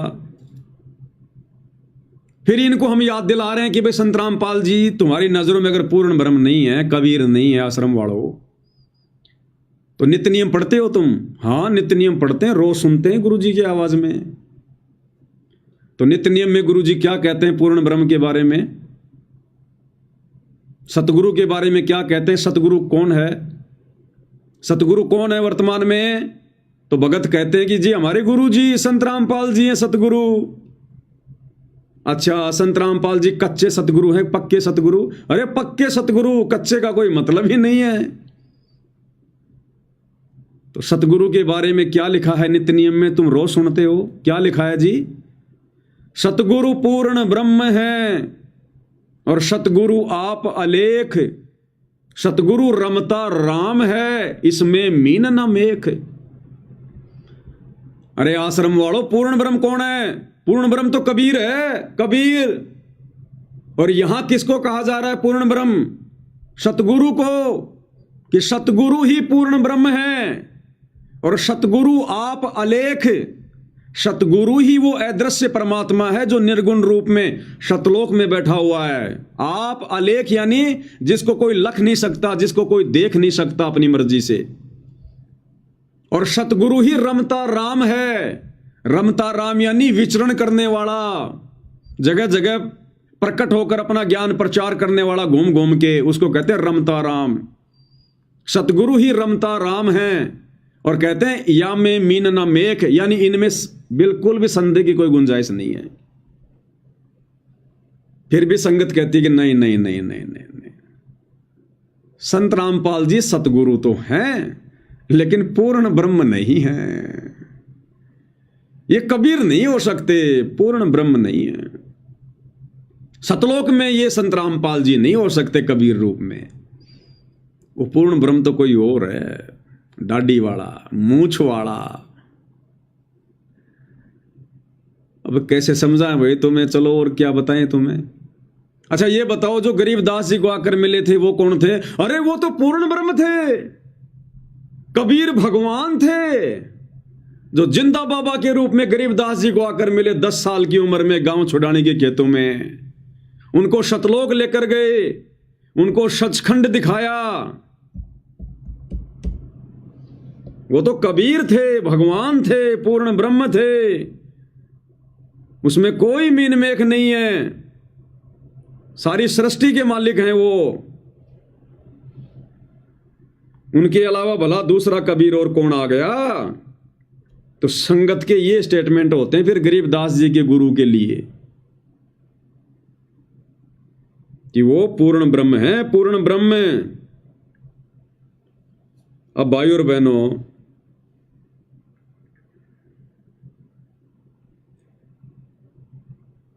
अब गुरुदेव भगवान ने क्या बताया विशेष संदेश में?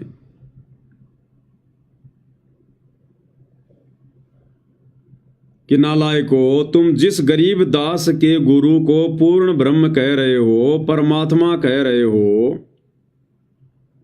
कि वो पूर्ण ब्रह्म है, एक विशेष संदेश दास निकाल रहा है।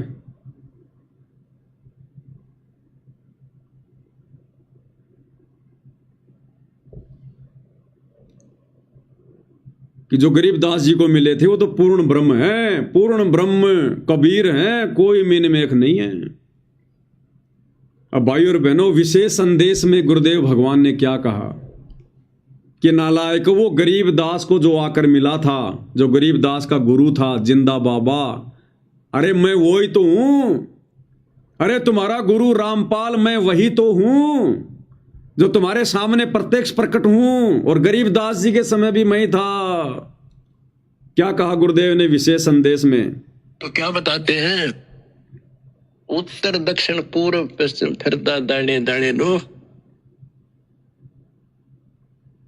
और सर्व कला सतगुरु साहिब की। हरि आए हरियाणी।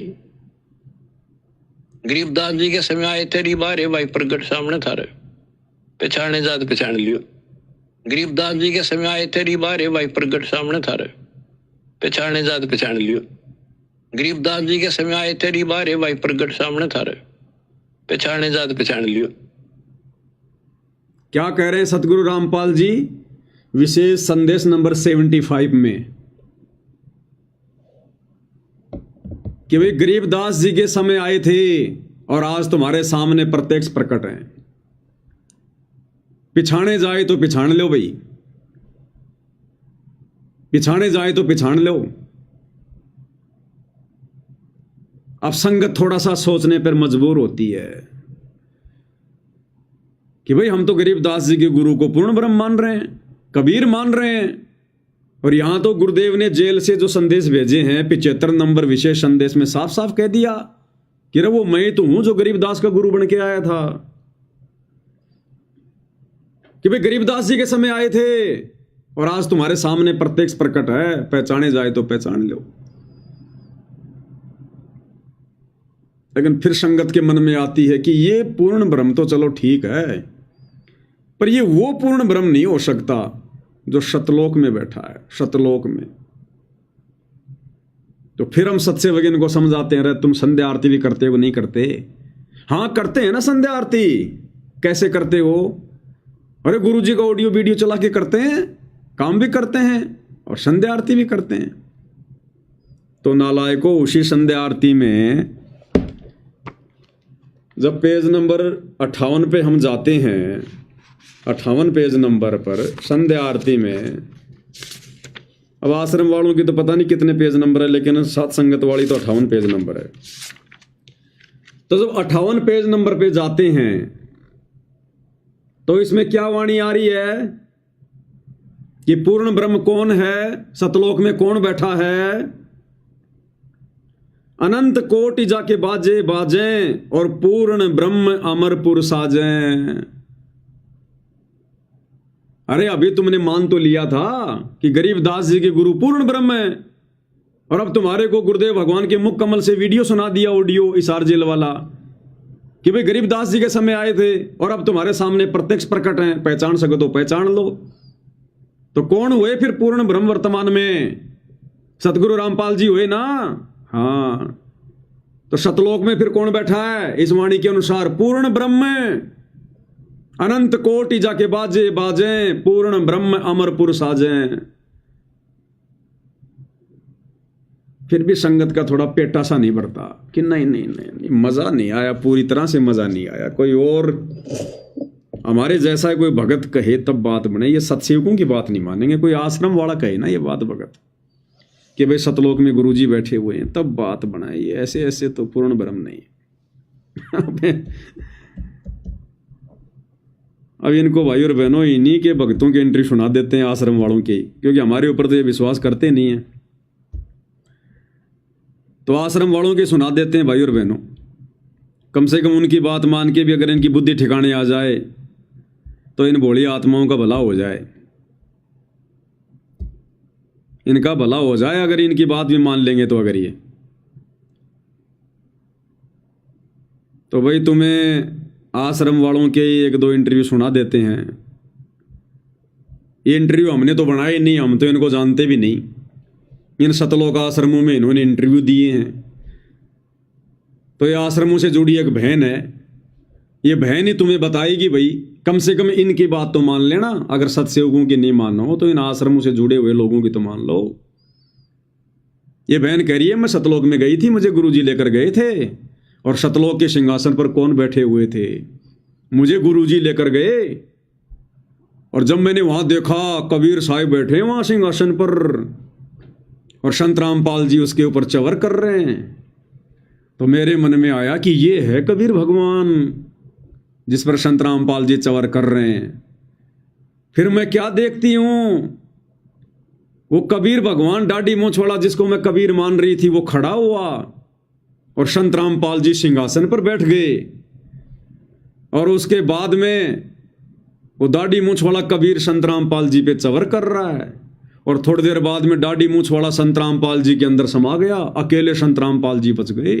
फिर मेरी आंखें खुली, ओहो ये तो संत रामपाल जी पूर्ण परमात्मा है, कबीर जी हैं। महाराज जी ने मुझे कबीर साहिब जी के सिंहासन के पास ले गए, और वहां पर बंदीछोड़ गुरु रामपाल जी महाराज जी कबीर साहिब के सिंहासन के साइड में खड़े हो गए, और मैं उनके सामने कबीर साहिब के सामने खड़ी थी। तो क्या हुआ, देखते ही देखते क्या हुआ कि बंदीछोड़ सदगुरु रामपाल जी महाराज कबीर साहिब के शरीर में समा गए, और फिर अकेले कबीर परमात्मा रह गए। फिर कबीर परमात्मा का शरीर बंदीछोड़ सदगुरु रामपाल जी महाराज जी के रूप में चेंज हो गया। फिर बंदी छोड़ सदगुरु रामपाल जी महाराज जी कबीर साहब के रूप में चेंज हो गए। फिर तब मुझे वहां पर समझ आया कि जो बंदी छोड़ सदगुरु रामपाल जी महाराज जी हमारे बीच यहाँ धरती पर रह रहे हैं, यही खुद कबीर परमात्मा है और यही भगवान है जिसे मैं बचपन से तलाश रही। धन्यवाद बहन जी, मंदबुद्धियों को समझाने के लिए। अगर समझ जाएंगे तो भाई ये सतलोक आश्रमों से जुड़ी हुई बहन है।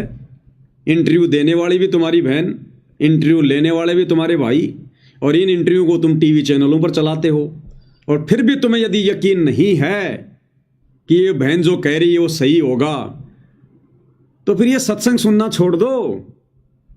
फिर ये इंटरव्यू टीवी चैनल पर क्यों चलाते हो? क्यों भक्तों का पैसा बर्बाद करते हो? फिर तुम, जब तुमने विश्वास ही नहीं है इन इंटरव्यू पर, क्यों फिर भक्तों का पैसा बर्बाद कर रहे हो? क्यों तुम अपने समाज से बर्बाद कर रहे हो? क्यों फिर तुम ये भक्ति कर रहे हो?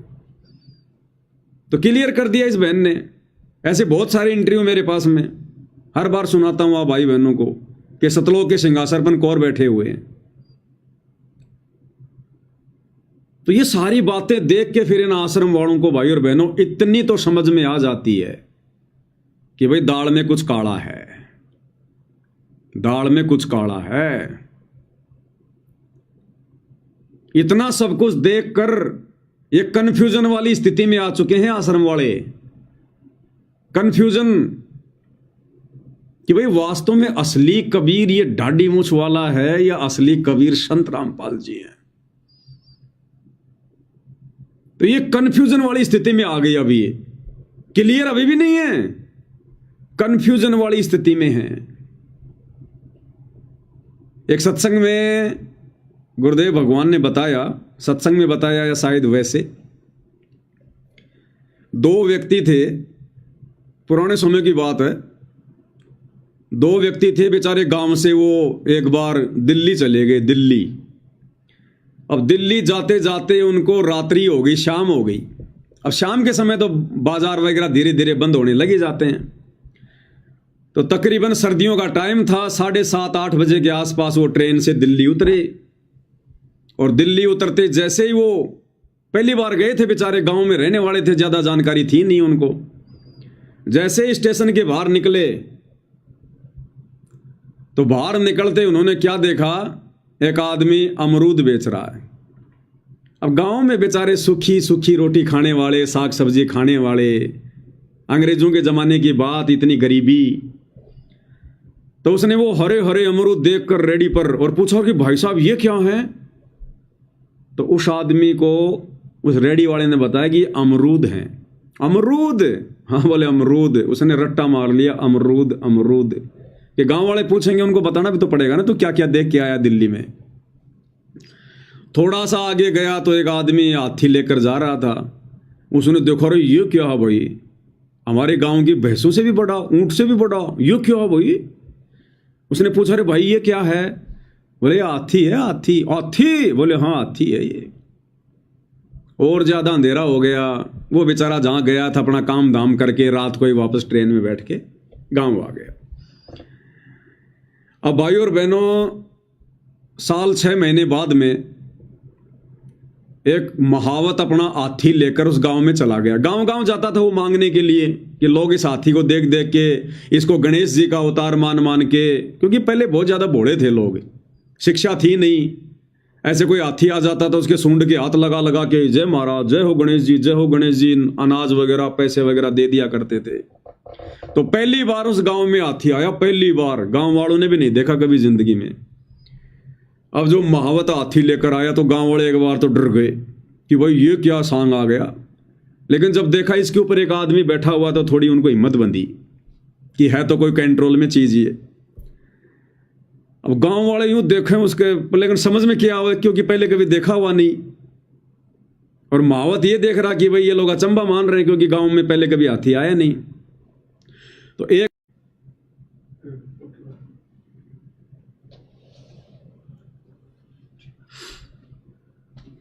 थोड़ा नेट वगैरह चला गया था भाई और बहनों। तो गांव वालों ने जब हाथी को देखा तो ये आश्चर्यचकित रह गए कि ये क्या आ गया, ये क्या आ गया। लेकिन जब हाथी के ऊपर महावत को देखा कि एक आदमी बैठा हुआ है, थोड़ी शांति आई कि है तो चीज कंट्रोल में ये। अब लोग समझ नहीं पा रहे ये है क्या। तो एक आदमी ने कहा, वो दिल्ली गया था ना वो रामचंद्र, उसको लाओ बुला के, वो बताएगा। तो लोग उसको लाए बुला के। अब वो भी कंफ्यूज हो गया वो भी बेचारा कंफ्यूज हो गया। अब भाई और बहनों, उसने क्या किया, हाथी के चारों तरफ यूं घूमने लगा, देखने लगा यूं बड़े गौर से, बड़े गौर से। तो गांव वालों ने कहा, तू बताता क्यों नहीं, तू दिल्ली गया था, के है यो? तो उस रामचंद्र ने कहा बड़ा ध्यान से यूं मतलब सोच विचार के, बोला भाई गांव वालों, 100% तो ये हाथी है, 100% तो ये हाथी है। और अगर ये हाथी नहीं है तो अमरूद में तो कोई शक ही नहीं है बोला 100% तो ये हाथी है। अगर 1% हाथी नहीं हुआ तो अमरूद में तो कोई शक ही नहीं है, अमरूद तो फिर ये है ही है। क्योंकि बेचारे ने दो ही चीज देखी थी, हाथी और अमरूद। तो कंफ्यूज हो गया वो, कई दिन की बात हो गई, भूल गया हाथी कौन सा था और अमरूद कौन सा था। तो सोच समझ के विचार किया, बोले भाई 100% तो ये हाथी है, अगर हाथी नहीं हुआ तो अमरूद में तो फिर कोई शक ही नहीं है, अमरूद तो ये पक्का है। तो भाई और बहनों, इन आश्रम वालों को तो इन सत्संगों में, बेचारी भोली भाली आत्माओं को इन समागमों में केवल एक ही चीज पढ़ाई जाती है, एक ही चीज, पवनदास गुरुद्रोही, पवनदास गुरुद्रोही। गुरुद्रोही की पैड़ पर जप गावे बीर, 84 निश्चय पढ़े सतगुरु कहें कबीर। बस ये दो बातें इनको रटा रखी हैं, दो बातें, इससे ज्यादा इनको कुछ नहीं पता इनको। तो ये कंफ्यूज तो हो गए सात संगति की वीडियो देख देख के। इतना तो इनके अंदर सिस्टम थोड़ा हिल गया कि यो सौदा के है, यो असली भगवान दाढ़ी मूंछ वाला है, सतगुरु रामपाल जी है। लेकिन कन्फर्म ये अभी भी नहीं हो पा रहे यो हाथी है का अमरूद है तो भाई और बहनों, हाथी तो हाथी रहेगा, हाथी तो हाथी रहेगा, और अंत में मानने में भलाई है। तो भाई और बहनों, अभी इनके भाग्य के ऊपर है, इनके संस्कार के ऊपर है, क्योंकि सकल पदार्थ है जगमाही और भाग बिना नर पावत नाही। तो ये इतना आसान नहीं है इस कबीर भगवान को समझना, इसको पहचानना। भाई और बहनों, बड़ा मुश्किल काम है। अब ये तो अपनी मान बड़ाई में फंसे हुए हैं भाई और बहनों, देखा देखी में फंसे हुए हैं। और परमात्मा अपनी वाणी में क्या कहते हैं ये मान सम्मान के भूखे लोगों के लिए, कि ये मान गुमान छोड़ मेरे मनवा, तत्व भेद तब दर्श है। ये मान गुमान छोड़ मेरे मनवा, मान यानी सम्मान और गुमान यानी अभिमान, अहंकार। गुरुदेव के आदेश हैं परमात्मा के कि मान गुमान छोड़ मेरे मनवा, तत्व भेद तब दर्श है। कि जब तक तेरे अंदर से ये मान सम्मान की चाहत, ये अहंकार और मान बढ़ाई नहीं जाएगी, तब तक तुझे तत्व ज्ञान समझ में नहीं आएगा, तुझे सतगुरु के भगवान के रूप में दर्शन नहीं होंगे, तो अपने जैसा मानुष ही मानेगा। तो ये लितानी गांव के अंदर ये सतलोक आश्रम वाले जो ये सोल वगैरह सम्मान के रूप में स्वीकार कर रहे हैं, अभी तो इनमें मान बढ़ाई की भूख है। इन्होंने पकड़ भी कैसे लिए, वो सोल पकड़ भी कैसे लिए। चलो गांव वाले तो भाई उनको तत्व ज्ञान नहीं है, उन्होंने तो ये सोचकर भैया इन्होंने हमारे गांव की मदद की है, इनका सम्मान करो। कोई और मदद करते हो तो उनका भी सम्मान करते। लेकिन तुम लोगों ने वो चद्दर अपने हाथों में कैसे पकड़ ली? तुम्हारे हाथ क्यों नहीं कट गए उस समय? क्या उदाहरण पेश कर दिया तुम लोगों ने, अपना मजाक बनवा लिया तुमने भगत समाज के सामने। अरे वर्तमान के 90% भक्तों की आंखें बंद है, तो इसका मतलब ये थोड़ी है कि आने वाले समय में भी भक्तों की आंखें ऐसी बंद रहेंगी। लोग हंसा करेंगे तुम्हारी मूर्खता पर इन वीडियो को देख देख के। तो परमात्मा कहते हैं मान गुमान छोड़ मेरे मनवा, तत्व भेद तब दर्श है। और प्रेम भाव सतगुरु में हो जा, तब सहज अमृत बरस है। और जब तक तेरा प्रेम, तेरा प्यार एकमात्र अपने गुरुदेव भगवान में नहीं होगा, तब तक तेरी बात नहीं बनेगी। तो अभी तक तो इनके 5-5 पति हैं। दाढ़ी मूंछ वाले कबीर जी जून के महीने में उसको पति मान के उसका प्रकट दिवस, फिर गरीबदास जी का बोध दिवस मनाकर उसको अपना पति मना लेते हैं। इनके दरबार में फिर दादा गुरु की फोटो रखी रहती है, वो इनका पति, क्योंकि दंडवत करते हैं सबको। पंडित चिदानंद जी जिसकी शकल नहीं देखी, जिसका कोई सत्संग नहीं सुना, उसकी भी दरबार में फोटो लगा रखी है, वो भी इनका पति। 4 और बीच में संत रामपाल जी को बैठा रखा है। तो इनके तो 5 पति हैं। इनका प्रेम भाव कहाँ से उपजेगा सतगुरु में। और जिन्हें सार शब्द पाया नहीं वो शतलोक जानने तरस है। सार शब्द यानी सतगुरु की पहचान है, सतगुरु की पहचान है।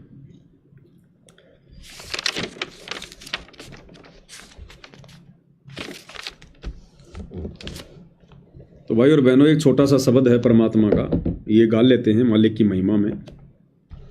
खुलासा इसका पहले हो चुका है परमात्मा जी के आशीर्वाद से। बंदी छोड़ सतगुरु रामपाल जी परमेश्वर जी की जय हो। मुक्ति का मार्ग जोर है, कोई देखो सत्संग करके। मुक्ति का मार्ग जोर है, कोई देखो सत्संग करके। कोई देखो सत्संग करके, कोई देखो सत्संग करके। मुक्ति का मार्ग जोर है, कोई देखो सत्संग करके। सत्संग किया था बजरंगी ने मुनिंदर जी के संग में। सत्संग किया था बजरंगी ने मुनिंदर जी के संग में। कहें मुनिंदर सुनो हनुमाना, तुम उलझे झूठे रंग में। कहें मुनिंदर सुनो हनुमाना, तुम उलझे झूठे रंग में। ये 30 करोड़ राम हो जालिए जीत जीत के जंग ने। ये 30 करोड़ राम हो जालिए जीत जीत के जंग ने। देखा सतलोक नजारा था, विधि पूछी पैर पकड़ के। विधि पूजी पैर पकड़ के, विधि बूझी पैर पकड़ के। मुक्ति का मार्ग जोर है, कोई देखो सत्संग करके। मुक्ति का मार्ग जोर है, कोई देखो सत्संग करके। जोग जीत के सत्संग में एक दिन आ गए कागभूषंडा। जोग जीत के सत्संग में एक दिन आ गए कागभूषंडा। मुझे ऐसा मार्ग नहीं मिला, मैं फिर लिया नौखंडा। मोहे ऐसा मार्ग नहीं मिला, मैं फिर लिया नौखंडा। उपदेश लिया फिर सुमरण कीन्या, तब मिट्या काल का दंडा। उपदेश लिया फिर सुमरण कीन्या, तब मिट्या काल का दंडा। वो कर अधीनी बंदगी, सतगुरु चरणा के माँ पढ़ के। सतगुरु चरणा के माँ पढ़ के, सतगुरु चरणा के माँ पढ़ के। मुक्ति का मार्ग जोर है, कोई देखो सत्संग करके। सत्संग किया था परमेश्वर ने पक्षी राज गरुड़ से। सत्संग किया था परमेश्वर से पक्षी राज गरुड़ ने। कह सत शुक्रत के स्वाद बताव यो गूंगा खाक गुड़ ने। कह सत शुक्रत के स्वाद बताव यो गूंगा खाक गुड़ ने। अकड़ घनी थी ज्ञान की, फिर लागी गर्दन मुड़ने। अकल घनी थी, अकड़ घनी थी ज्ञान की, फिर लागी गर्दन मुड़ने। शत उपदेश लेवे सतगुरु जी से, तब सूरत अगम को सरक, तब सूरत अगम को सरक, तब सूरत अगम को सरक। मुक्ति का मार्ग जोर है, कोई देखो सत्संग करके।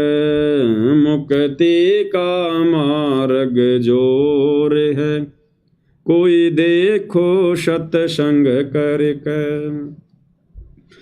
साहिब कबीर ने नानक जी से कही अगम की वाणी। साहिब कबीर ने नानक जी से कही अगम की वाणी। कह नानक मैं तो वाको मानो, जिसकी ज्योत स्वरूप निशानी। कह नानक मैं तो वाको मानो, जिसकी ज्योत स्वरूप निशानी। नानक जी भी इसी बात पे अड़ गए थे कि मैं नहीं मानता किसी और को भगवान, मैं तो उसी को मानूंगा जिसकी ज्योत स्वरूप निशानी, जो मेरे ध्यान में ज्योतियां ज्योतियां आती है, प्रकाश ही प्रकाश आता है। वैसे ही भाई और बहनों, ये नादान सतलोक आश्रमों से जुड़ी संगत सात संगति के अभाव में अड़ी हुई है कि हम तो उसी को भगवान मानेंगे, परमात्मा मानेंगे जो दाढ़ी मूछ वाला है, हम नहीं मानेंगे संत रामपाल जी को। कह नानक मैं तो वाको मानूं, जिसकी ज्योत स्वरूप निशानी। देखी सतलोक की चांदनी, तब ज्योति फीकी मानी। देखी सतलोक की चांदनी, तब ज्योति फीकी मानी। वाहे गुरु सतनाम कहा था, उन गणी उमंग में भर के। उन घणी उमंग में भर के, उन घणी उमंग में भर के। मुक्ति का मार्ग जोर है, कोई देखो सत्संग करके। मुक्ति का मार्ग जोर है, कोई देखो सत्संग करके। ब्रह्मा विष्णु महेश ने किया सत्संग गरुड़ के साथा। ब्रह्मा विष्णु महेश ने किया सत्संग गरुड़ के साथा। तीनों देवान्यु कहन लगे, हम सर्वलोक विधाता। तीनों देवा न्यू कहन लगे, हम सर्वलोक विधाता। गरुड़ कहे ये बालक मर गया, इसे जीवा द्यो दाता। गरुड़ कहे ये बालक मर गया, इसे जीवा द्यो दाता। नहीं जिया तब कहन लगे, ये तो हाथ परम ईश्वर के। ये तो हाथ परम ईश्वर के, ये तो हाथ परम ईश्वर के। मुक्ति का मार्ग जोर है, कोई देखो सत्संग करके। मुक्ति का मार्ग जोर है, कोई देखो सत्संग करके। साहिब कबीर के सत्संग में एक दिन आ गए गोरखनाथा। साहिब कबीर के सत्संग में एक दिन आ गए गोरखनाथा। वो सिद्धि बल से बोलता, सतगुरु कहें ज्ञान की बातां। वो सिद्धि बल से बोलता, सतगुरु कहें ज्ञान की बातां। जब पूर्ण सिद्धि दिखलाई तब नाथ जी रगड़या माथा। जब पूर्ण सिद्धि दिखलाई तब नाथ जी रगड़या माथा। गोरख ने भेद शब्द का पाया सतगुरु चरणा बीच पसर के। सतगुरु चरणा बीच पसर के। सतगुरु चरणा बीच पसर के। मुक्ति का मार्ग जोर है कोई देखो सत्संग करके। मुक्ति का मार्ग जोर है कोई देखो सत्संग करके। सत्संग हुआ था सामन के घर कैसी हुई सतगुरु मेहमानी। सत्संग हुआ था सामन के घर कैसी हुई सतगुरु मेहमानी। अन्न नहीं था प्रसाद को तब चोरी करण की ठानी। अन्न नहीं था खान को तब चोरी करण की ठानी। सतगुरु सेवा कारण लई खुद लड़के की प्राणी। सतगुरु सेवा कारण लई स्वयं लड़के की प्राणी। भगत वो पाड़ा जीत गए जो हुए आश्रय सतगुरु के। जो हुए आश्रय सतगुरु के। जो हुए आश्रय सतगुरु के। मुक्ति का मार्ग जोर है कोई देखो सत्संग करके। मुक्ति का मार्ग जोर है कोई देखो सत्संग करके। ये मान गुमान छोड़ मेरे मनवा तत्व भेद तब दर्श। ये मान गुमान छोड़ मेरे मनवा तत्व भेद तब दर्श। प्रेम भाव सतगुरु में हो जा तब सहज अमृत बरस। प्रेम भाव सतगुरु में हो जा तब सहज अमृत बरस। जिन सार शब्द पाया नहीं वो सतलोक जानने तरस। यानी जिसको सतगुरु की पहचान नहीं हुई उसको कहते हैं सार शब्द पाना। जिन सार शब्द पाया नहीं वो सतलोक जानने तरस। कहें कबीर मुक्ति को पाले हरदम सतगुरु नाम सुमर के। हरदम सतगुरु नाम सुमर के। हरदम सतगुरु नाम सुमर के। मुक्ति का मार्ग जोर है कोई देखो सत्संग करके। मुक्ति का मार्ग जोर है कोई देखो सत्संग। बंदी छोड़ सतगुरु रामपाल जी परमेश्वर जी की जय हो। तो भाई और बहनों, पूज्य गुरुदेव भगवान के आशीर्वाद से आज की सात संगति में केवल इतना ही। परमेश्वर हम सभी आत्माओं को सद्बुद्धि दे, आशीर्वाद दे, हमारा मार्गदर्शन करे। जिस प्रकार से काल के जाल में आश्रम वाले भाई बहन फंसे हुए हैं, भटके हुए हैं, ऐसे परमेश्वर इस काल बली से हमारी रक्षा करे, हमारी सुरक्षा करे और हमें भक्ति की ऊंचाइयों पर बैठाए और इसी मनुष्य जन्म में परमेश्वर हमें मोक्ष प्रदान करे। एकमात्र यही कामना में सभी सत्सेवक भाई बहनों की गुरुदेव भगवान से है। तो आज की सात संगति में केवल इतना ही। कल परमात्मा फिर मौका देंगे, फिर भगत भाई बहनों के बीच में हाजिर होंगे। बंदी छोड़ सतगुरु रामपाल जी परमेश्वर जी की जय हो।